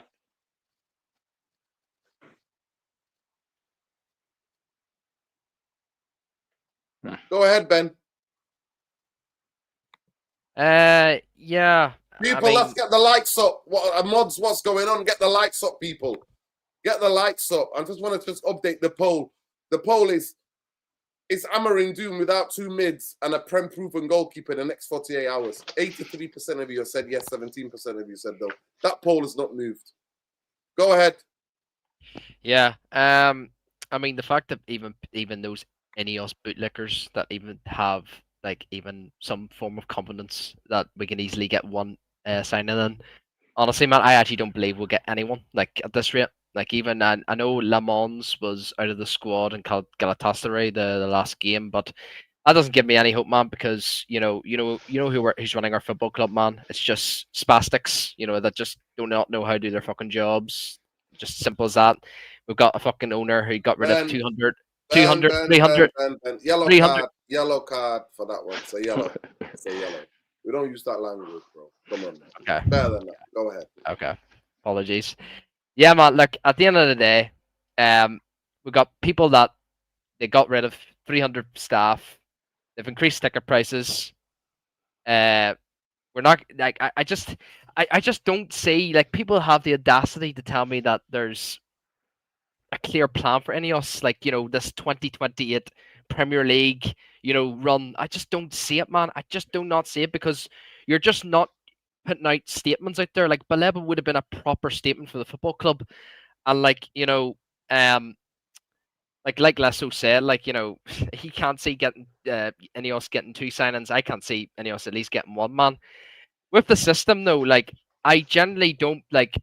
A lot of people obviously obviously Luani was talking about the two in the midfield. Like, he doesn't believe that Baleba, if he came, that he can take the ball from the defense and like carry it into midfield, carry it into the final third.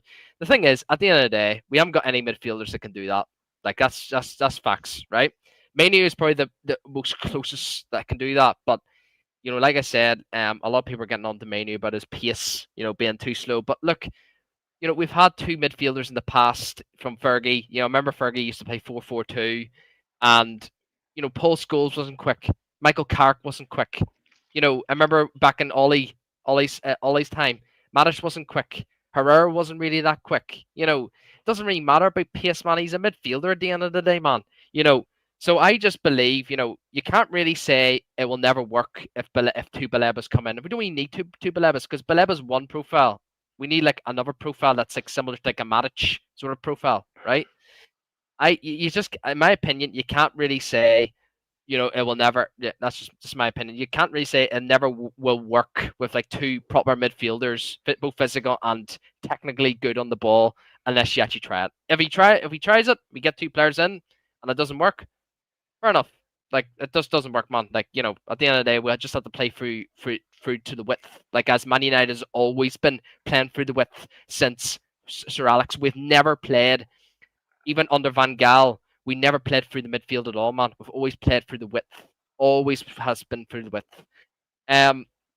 But yeah, man, I just don't really understand why people just get on to like, think that we're gonna sign 2 or 3 players, man. Like I'm seeing that people post on Twitter, having confidence in Ineos and stuff. It's just, yeah, I'm just lost for words, man.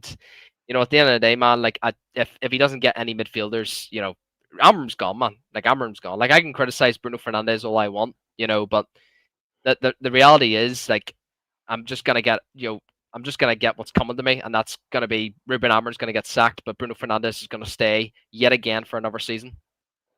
So that is what it is, man. Sounds good to Okay. me. I want to speak on that. I want to speak on that 2-man midfield situation. Defense is always structural.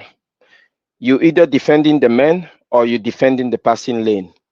The passing lane, as far as I'm concerned, is more important than the man, because the man will get dragged out of position all the time to create the passing lane. The ball always moves faster.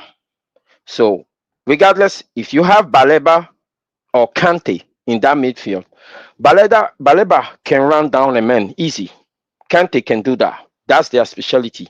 But covering the passing lane is a whole different story. If you have a team that move the ball fast, you're going to be chasing shadows in that midfield all day. What we need to do is find a way to structurally stack that midfield and put people behind the ball and defend the way we're supposed to. Defense is not an individual effort. That's why I think with a 2-man midfield is not necessarily going to work.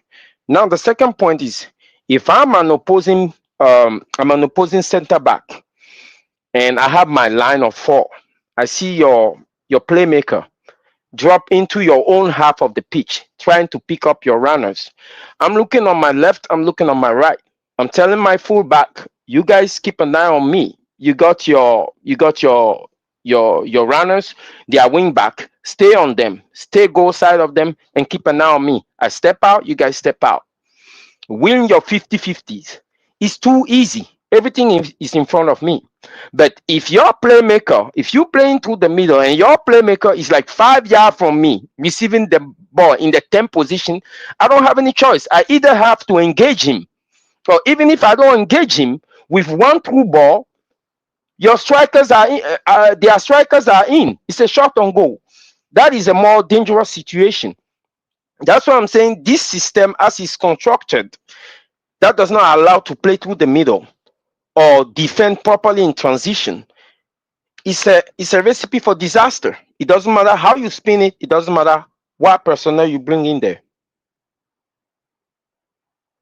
Yeah, but I guarantee you, though, Luani, if Ruben Amorim does get sacked, and say we get like, a manager or a coach that plays a 4 at the back and 3 in the midfield, like what we've done in the past, since Jose or Ollie. I guarantee you right now, man, like, the way we set up, especially with Bruno Fernandes in this team, obviously he has to play in the 10 if you're going to play the 4 at the back. Guarantee you right now we will not be playing through the midfield at all. We'll still be playing through the width. The only way it can work, and apologies in Bombay again, is there should be no such thing as a Manchester United player that can only play as a 10, like only play in one position. We need midfield players. Like Ugarte is a terrible player, but he can play in a 6 or an 8. He can like cover the lines, and he can. Yes, a lot of people can say his pass is awful, but it is awful. But he's still balanced. Casemiro, he's a 6 and an 8, balanced. Kobe Mainu, 6 and 8, balanced. These like, although Ugarte and Casemiro, like, they're terrible signings, but they're still balanced midfielders. Right now, our best midfield 3, if you were to pick a midfield 3, would be Kobe Mainu, Casemiro, and Ugarte. It's facts, because all 3 of them are all physically balanced. Yes, they might not be the greatest players, but they're balanced. That's what we've missed since all these years, since Ole Gunnar Solskjaer. And like, why did you say Kobe Mino? Why did you put Mino in the conversation?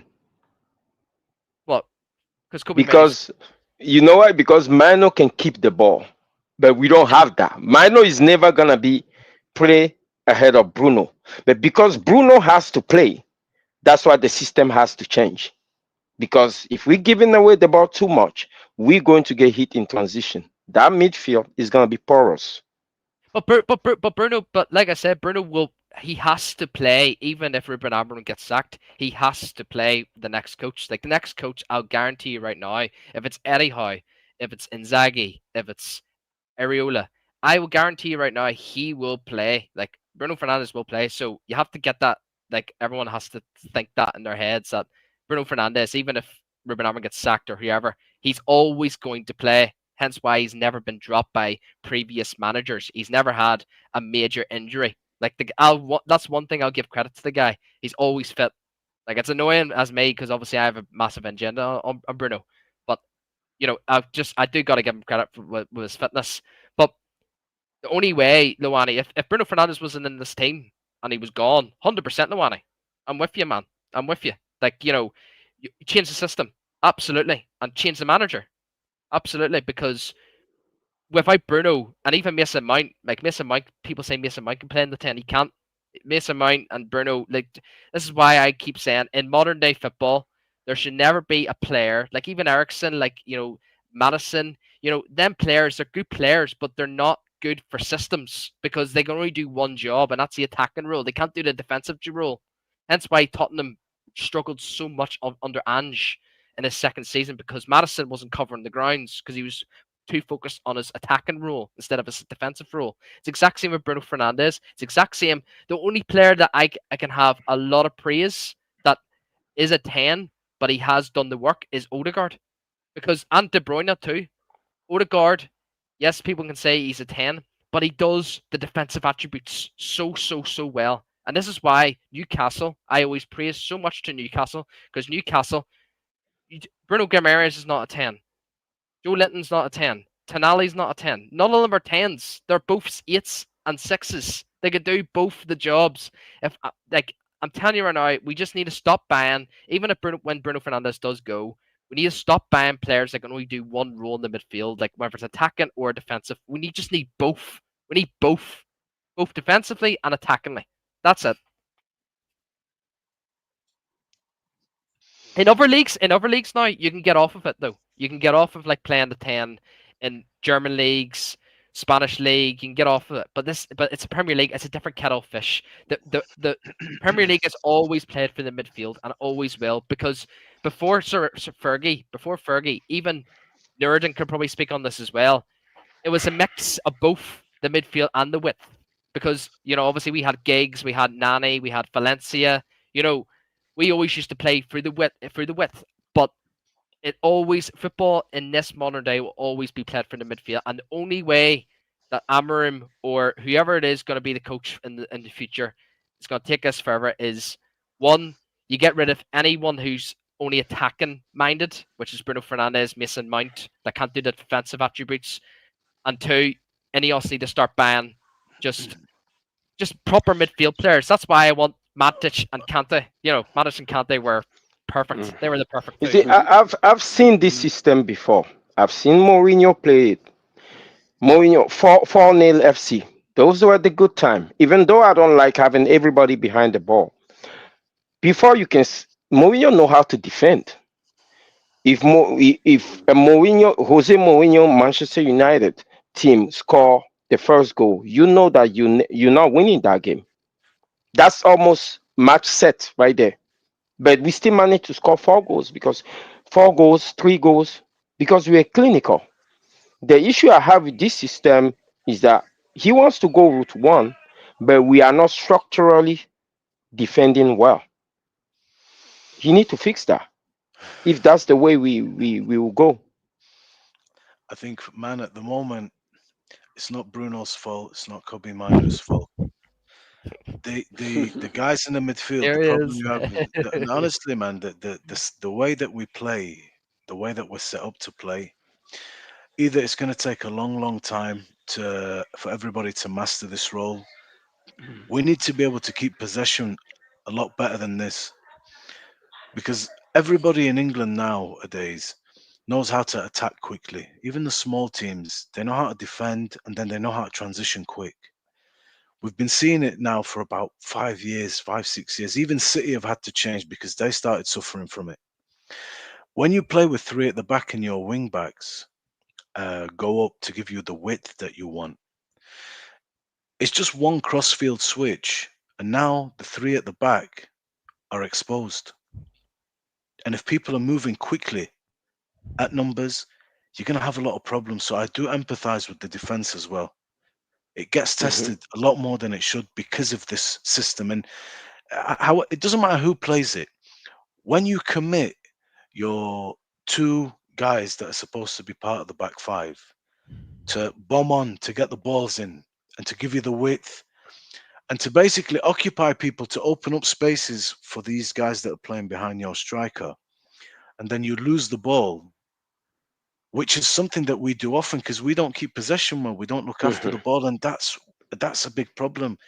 Because as soon as you lose it, the space is massive, it's huge, and now they're in, and we're here complaining, and they're getting in. Our line today, somebody made the point earlier in the show, it's never a good offside line. It's always touch and go, man. It's a terrible line today. I think it was Delo and Shaw where it was a crooked line, man. He's got to fix these little details. Well, they're not little details, man, but they're important details when you look at them if you want to be a really good side. You're pushing a high line too. You got to make sure you're going to catch them offside. That's got to be disciplined line. Yep. So for me, man, this system as well, the way that he's deploying us, the way he sets us up, everybody is going to have to do their roles like really, really well. It leaves very little margin for error the way he plays. And the fact that we do need, really fast, strong, excellent. I mean, you're talking about amazing players that we have to buy here. You can't buy ordinary players to play. Everton can get away with Ghana and Ngay. They're good, but there's three of them. We're talking about two men combating three, so they're going to have to be fast, strong. We're talking about the best of the best of the best. That's what we're asking to buy. And this is not realistic, man, to go out and spend another 150. I don't think we have the money. I mean, if they say they don't have the money, I'll believe them because we're not supposed to have it going into this thing. And everyone here was saying it, including you, Dino. That's why I was surprised. Like, right, we spent like 200 million here. We're not really sold anybody. We loaned a few guys out. We're not really got any money in the door. It's all shit, free transfers. And this guy is saying to the board, yeah, I'm talking about 500-600 million pounds. Well, give us something a little bit, just, before we give you the whole amount. Give us something. Show us that a few players are improving. Show us the vision of this thing working and how it functions and things are going well. Go to Burnley at home, wipe them aside, slip them aside, slap them up, lick up Grimsby. Because if I'm going to just give another manager 600 million, which is what we're looking at here, 500-600 million, you got to earn a little bit of that. I can't just say, yeah, look, please come. I know you come in early. I'm going to give you $500 million no matter what happens, even if you come 15th, even if you do 2 seasons in a row where we're nowhere near the top 6. This is why I go back to, there is some things Ruben needs to be doing. He needs to be improving players. They need to be improving in terms of the understanding of their individual roles and how it affects the collective team. Nobody's really improving in this side. I haven't seen any improvements in any players. I don't know if you guys have. I think De Ligt has done a good start. I'm really happy that we've got a player like Lenioro on our books. That's about it, really. Delo is now our worst player. He was our best player. He's our worst player. Ahmad is never going to see the 10 role anymore. He's a wing back. But when he gets up there, he's very nice. And Buemo's a good signing. Cunha's good. Dorgu's all right. It's still, for me, the jury is not quite in and it's not quite out. I like him, then I'm a bit disappointed. I like him a bit. He's still young. Give him time, no problem. But I mean, this deal, it's not a make or break deal, like Sean says. Right, if I don't get 2 of the most amazing midfielders around with all these qualities, then it's not my fault if we go nowhere. No, I Mhm. understand what you need, brother. Calm down. You've got to show me something, because if I sack you, now I've got another manager who's going to play 4 at the back. I need to have more investment. I need to get these players, back on the carousel. So this is the problem Amorim's got. He needs to pull his weight, earn it, and then you will get the players if we're seeing progress. We need midfielders, no doubts, we do. But this is a team that should not be coming, like bottom half of the table. Or change the way that you're playing, man. Just tweak it. Tweak it. Instead of putting the 2 10s, just put a 3-1-1 and let them turn into a 3 without the ball with some discipline, and then let the guy at the tip go to join the attack when we're on the ascendancy. But he has to improve his players' understanding what he wants. Last thing I'm saying on this is, some managers don't get across to players exactly what they need, man, what they want. And lots of ex-players talk about this, like Rooney and Carrick and Rio spoke about this. Players today need to be told exactly what you want them to do, it seems. Before, players played on a little bit of instinct. One of the managers, I don't mean... One of the things that a lot of players who've been managed by Conte and Mourinho say, he's very specific. He drills into us exactly what he wants very quickly. We know what we need to do. If he's not getting that across to them, man, and he's just, feeding his midfield to the wolves, then it doesn't matter if it's Bruno. And Bruno's not a 6, man. You can't blame him. He's not a 6. He's not Belabor. He's totally different. He's a 10. Kobe Minu in a 6 next to Cass is going to suffer. And Cass, like you said, Nuruddin, he's not a spring chicken no more. You're going to kill him. So And Mumbai, that's how you have to be creative as a manager. You have to be creative because you have to be creative. Right? Yeah, bro, Klopp because the best player in Coutinho. And do you know what he did? He thought, right, I can't go and find another creative player. I haven't got the money for another Coutinho. I'm going to bring in Wijnaldum. I'm going to sacrifice creativity, dedicate it to the width and Firmino, but I'm going to be very solid in the middle of the park. Nobody. I'm going to press high, take the ball, and quickly go at them. Change it. Be creative, bro. You can't be changing like this. So you mentioned Coutinho, right? Coutinho plays number 10. He played at 10 at Liverpool, at the Liverpool squad. They got rid of him. They brought in Wijnaldum, who's a number 8, number 6, right? So they got rid of all their 10s. No, not all their 10s. No. That's a false statement. That's a false statement. Fabinho, Wijnaldum. And who was the other? No, 6 and 8s. That's what I'm saying. They got rid of all their 10s. The 3-man midfield. 2 guys. But they struggled with Coutinho though. They struggled with Coutinho, and then this is another thing. They just signed Florian Wirtz, right? Who's a number 10. He can't do the defensive attributes, right?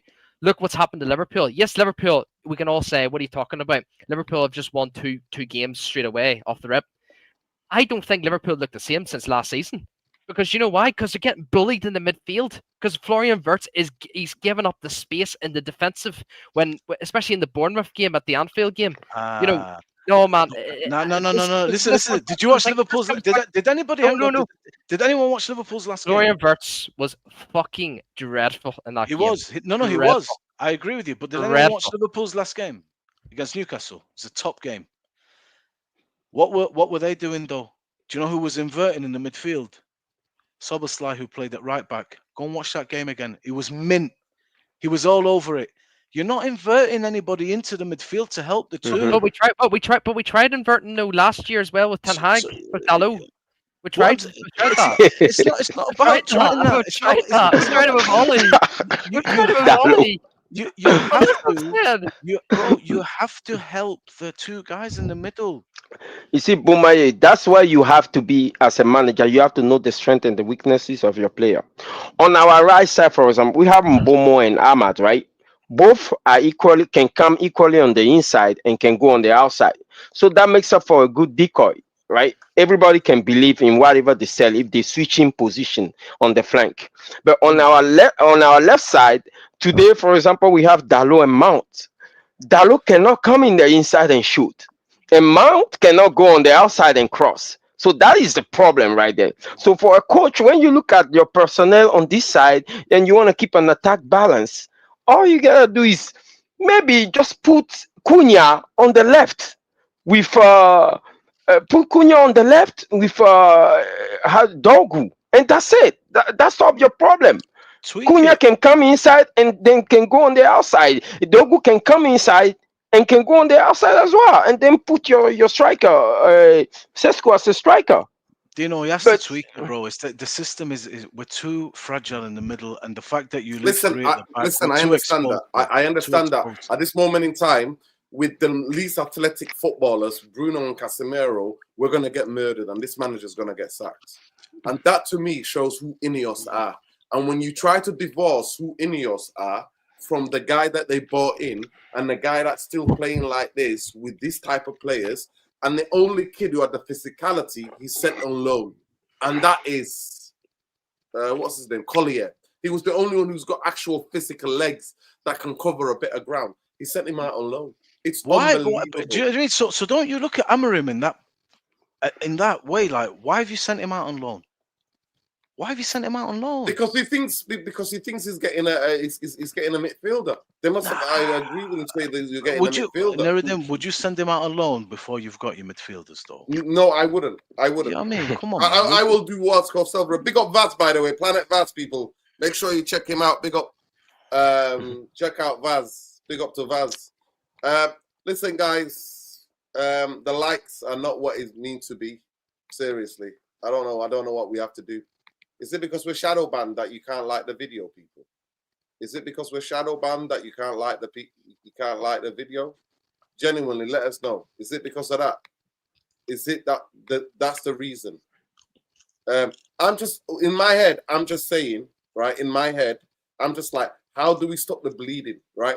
You stop the bleeding by getting a number 6 and a number 8. Both of them have to have some sort of physicality, and we have to put people like Casemiro on the bench and Bruno only to go up as a number 10, because that if you play those two, we're gonna get murdered. What I'm if we telling don't you get now, we're nobody, gonna get bro? opened up. What would you like Amorim to do? This How can he guy's gonna. change it? Well, the biggest thing, like I said, with Collier, I think you had the players with the physicality to play 4-3-3. So if you play Collier, Mainu, and Bruno, at least you got Collier you can cover a little bit, and maybe those two can do that. But it's not. He's not playing 4-3-3. He's not going to do that. He's not going to do that. So for me, he's dead man walking. And Lesso was right when Lesso said, "This guy is out of here." Go ahead, Lesso. I thought of Lesso at Grimsby, you know what he said. Go ahead, Lesso.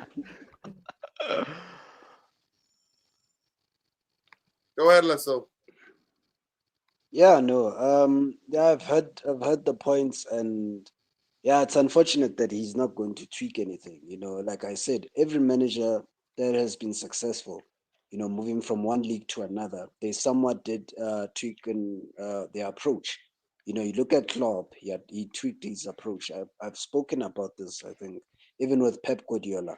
You know, he didn't used to play with, he didn't used to cross the ball. He didn't used to, his fullbacks to cross the ball. He used to play more narrowly, you know, as opposed to actually stretching the game.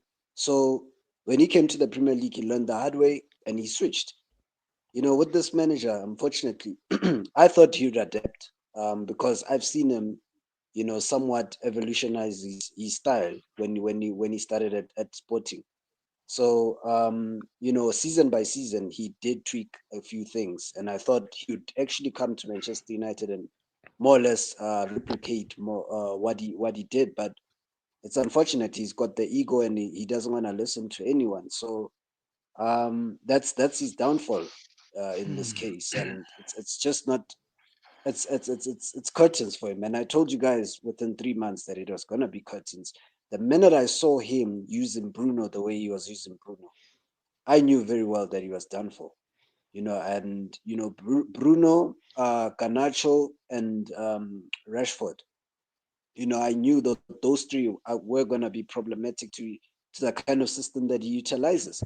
So you know, two of them are gone. The one is still here, and he's the major problem. So, you know, at the end of the day, if you don't heed such warnings, or rather you want to do your own thing. Unfortunately, in the Premier League, with the style, like I said, with the style leaves us too exposed, and teams know this. That is why it has only been done once by a manager and been successful. Once teams knew exactly how to combat this style, it was done. It was sunset. There's no one who's winning a league playing like the way we play. You're never going to win a league title. And it's one of those systems where you can utilize them in certain specific games, but it can't be your core base, and what you're trying to do, essentially. That's why even in big games we perform well, because this is a system that actually suits those type of games, but unfortunately when you play your low block teams, and which in the Premier League we've got quite a lot, and teams with a lot of energy and who do not neglect the midfield area. They're very much, energetic. They flood a lot of players through in the midfield. And that's where essentially where the game is won and lost most of the time. So we take that for granted. We took that for granted ever since Amorim has been here. And guess what? We almost became relegated. We were in the relegation fight at some point. So you can't neglect your midfield, and that's the lesson learned from all of this. And unfortunately, the manager has not learned, and hence why he's on his way out. Any team, if you've looked at all the teams that have been relegated, they've neglected their midfield. All of them, all teams that fight for relegate or fight are always in that relegation dogfight.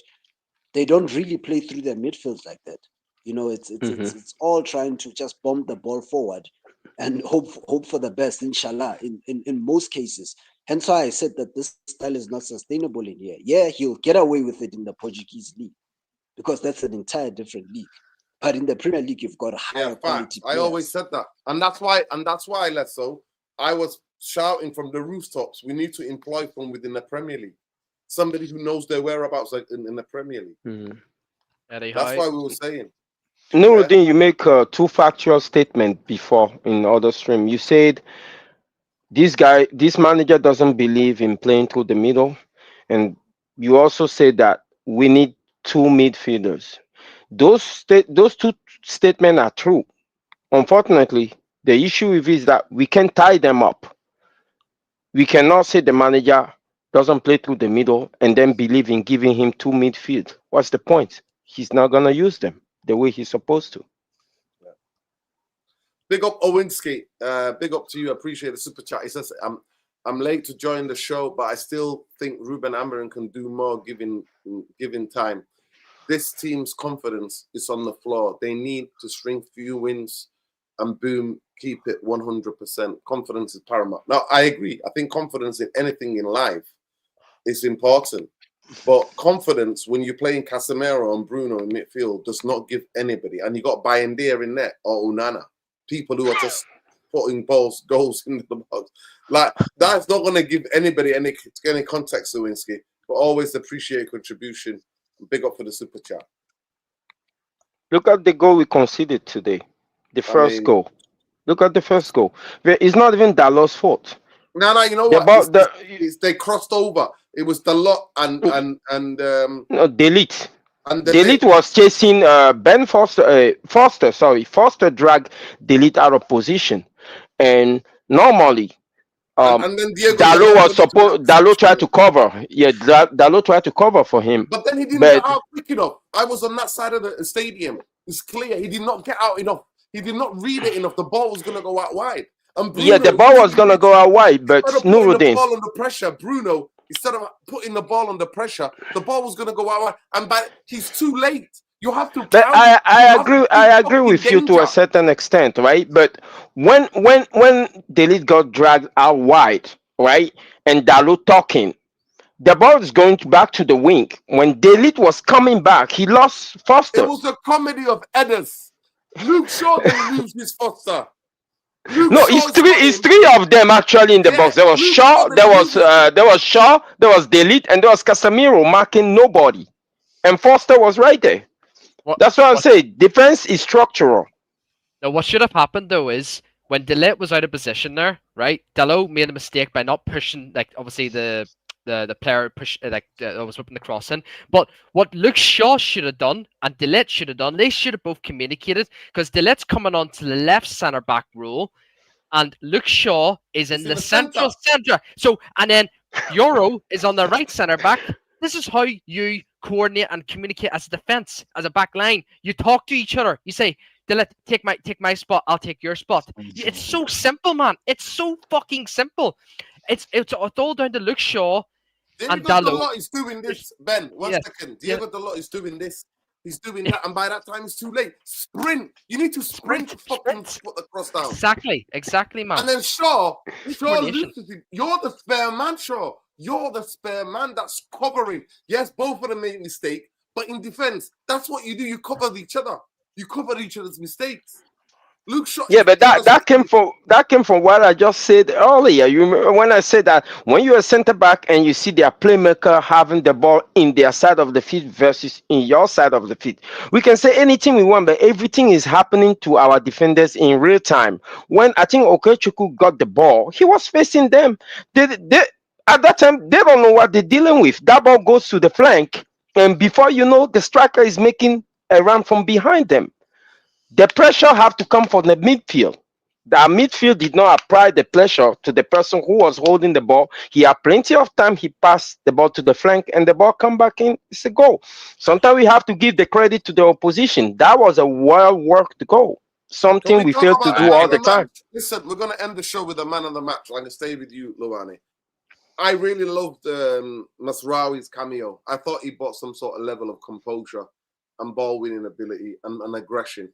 I also really, really enjoyed Zirkzee, even though he's not fully fit. I thought Zirkzee gave us some physicality of the pitch and brought the ball down and got stuck in and was hustling them. I thought his touches were really good. But Mbeumo at times looked like, they couldn't play with him. I still think he should have gone by himself other than try to pass to Ahmad. But let's talk about that. Who was my man of the match for me today? Was Zirkzee. To me, it was Zirkzee because he offered something with physicality of the pitch. And it was the balls were getting hit to him. And you know what he was doing? He's rolling the centre out, letting the ball bounce and then bringing it down and bringing people into the play. And I thought we missed that. We really missed that.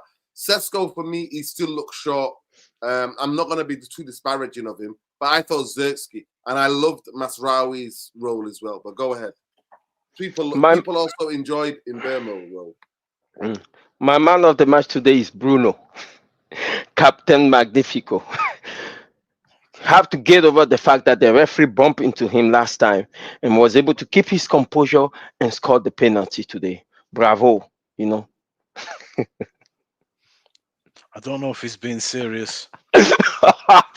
Who's your real man of the match?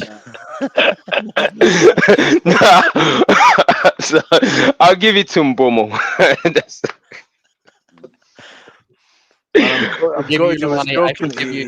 He was giving me some confidence. I was going to go Bruno as well. Now I can't. Come on, you have to know me by now. I don't rate him. Oh, dear.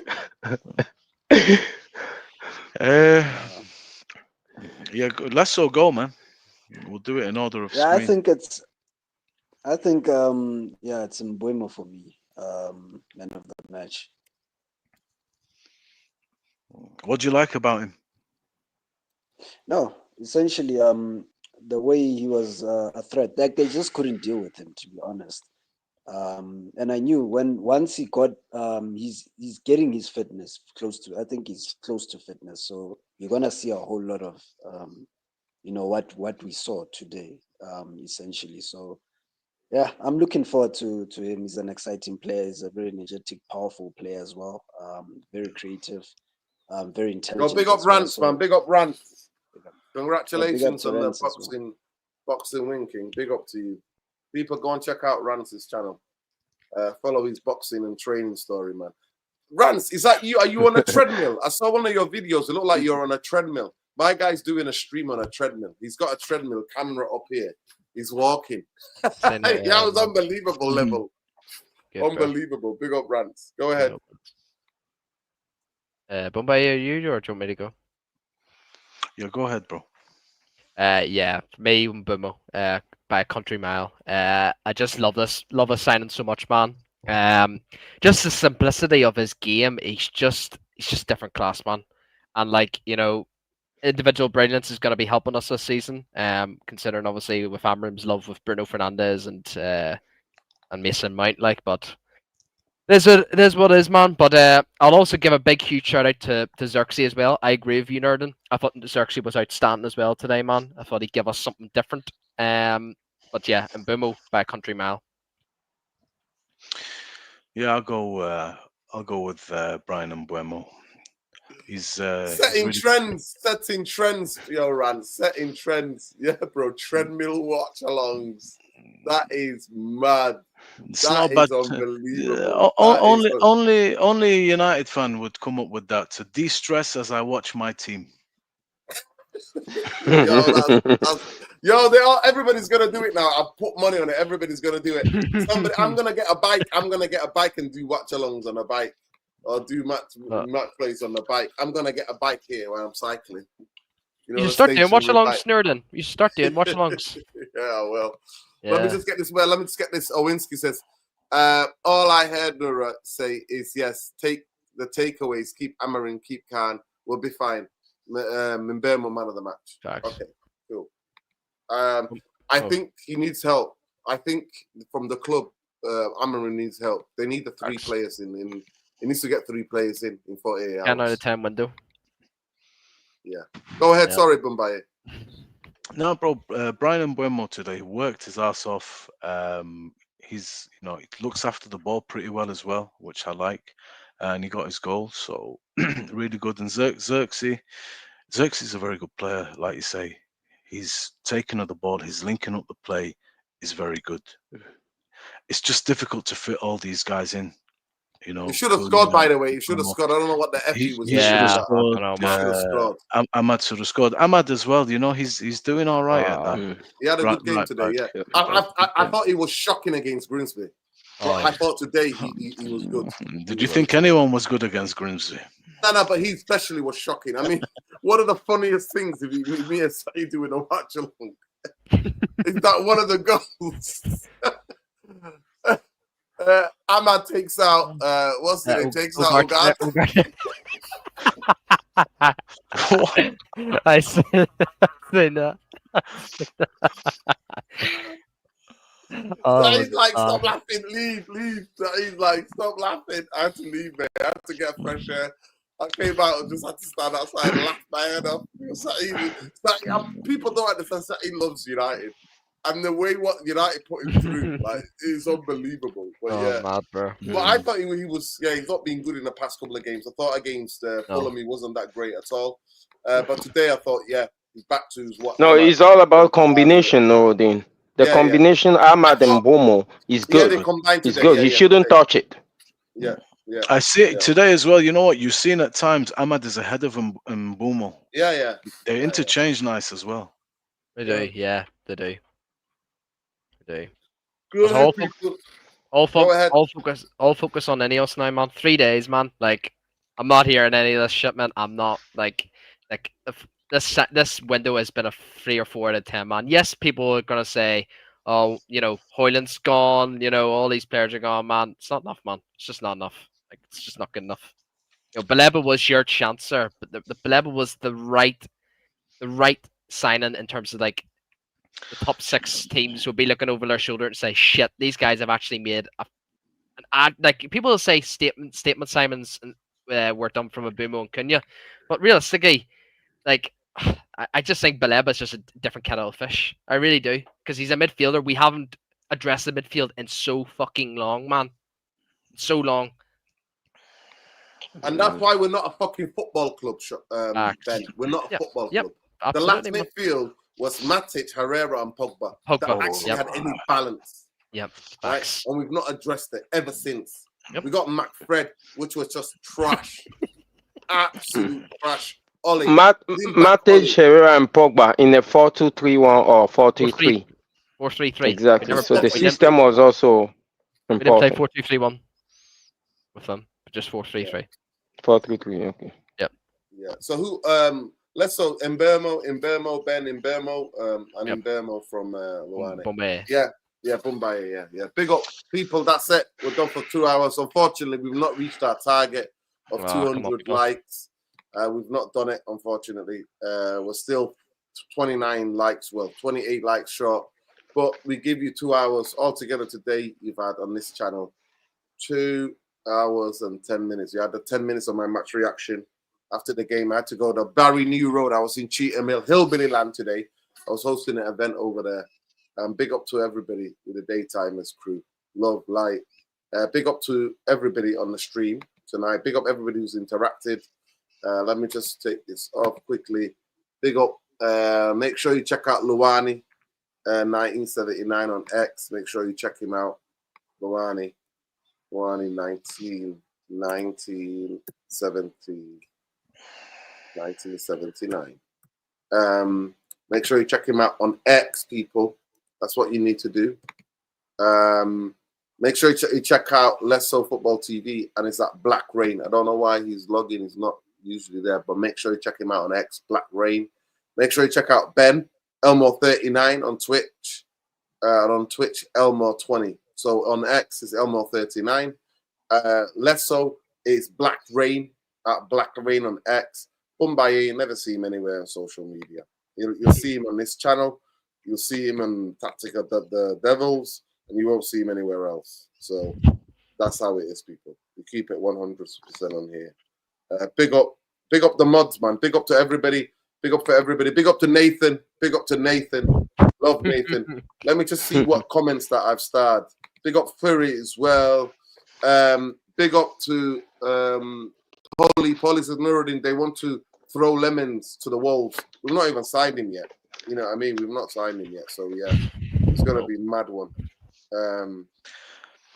Somebody here, big up to Dan. Dan saying the way Amorim nervously paces up and down technical area reminds me of a guy pacing around the hospital waiting for his wife to deliver his first child. Bloody hell. Listen, listen, the way he's pacing up down, there's something wrong with a child. I'm telling you, the child needs some things. That's what a child needs. But big up to everybody. Love and light to every one of you. But come on, guys. Like, seriously. We've seen Ole in the worst case scenario. Ole has never been on the touchline holding his head in his hand. This Amorim guy, he's just a weak manager, man. Sorry. And Bruno Fernandes is a weak captain.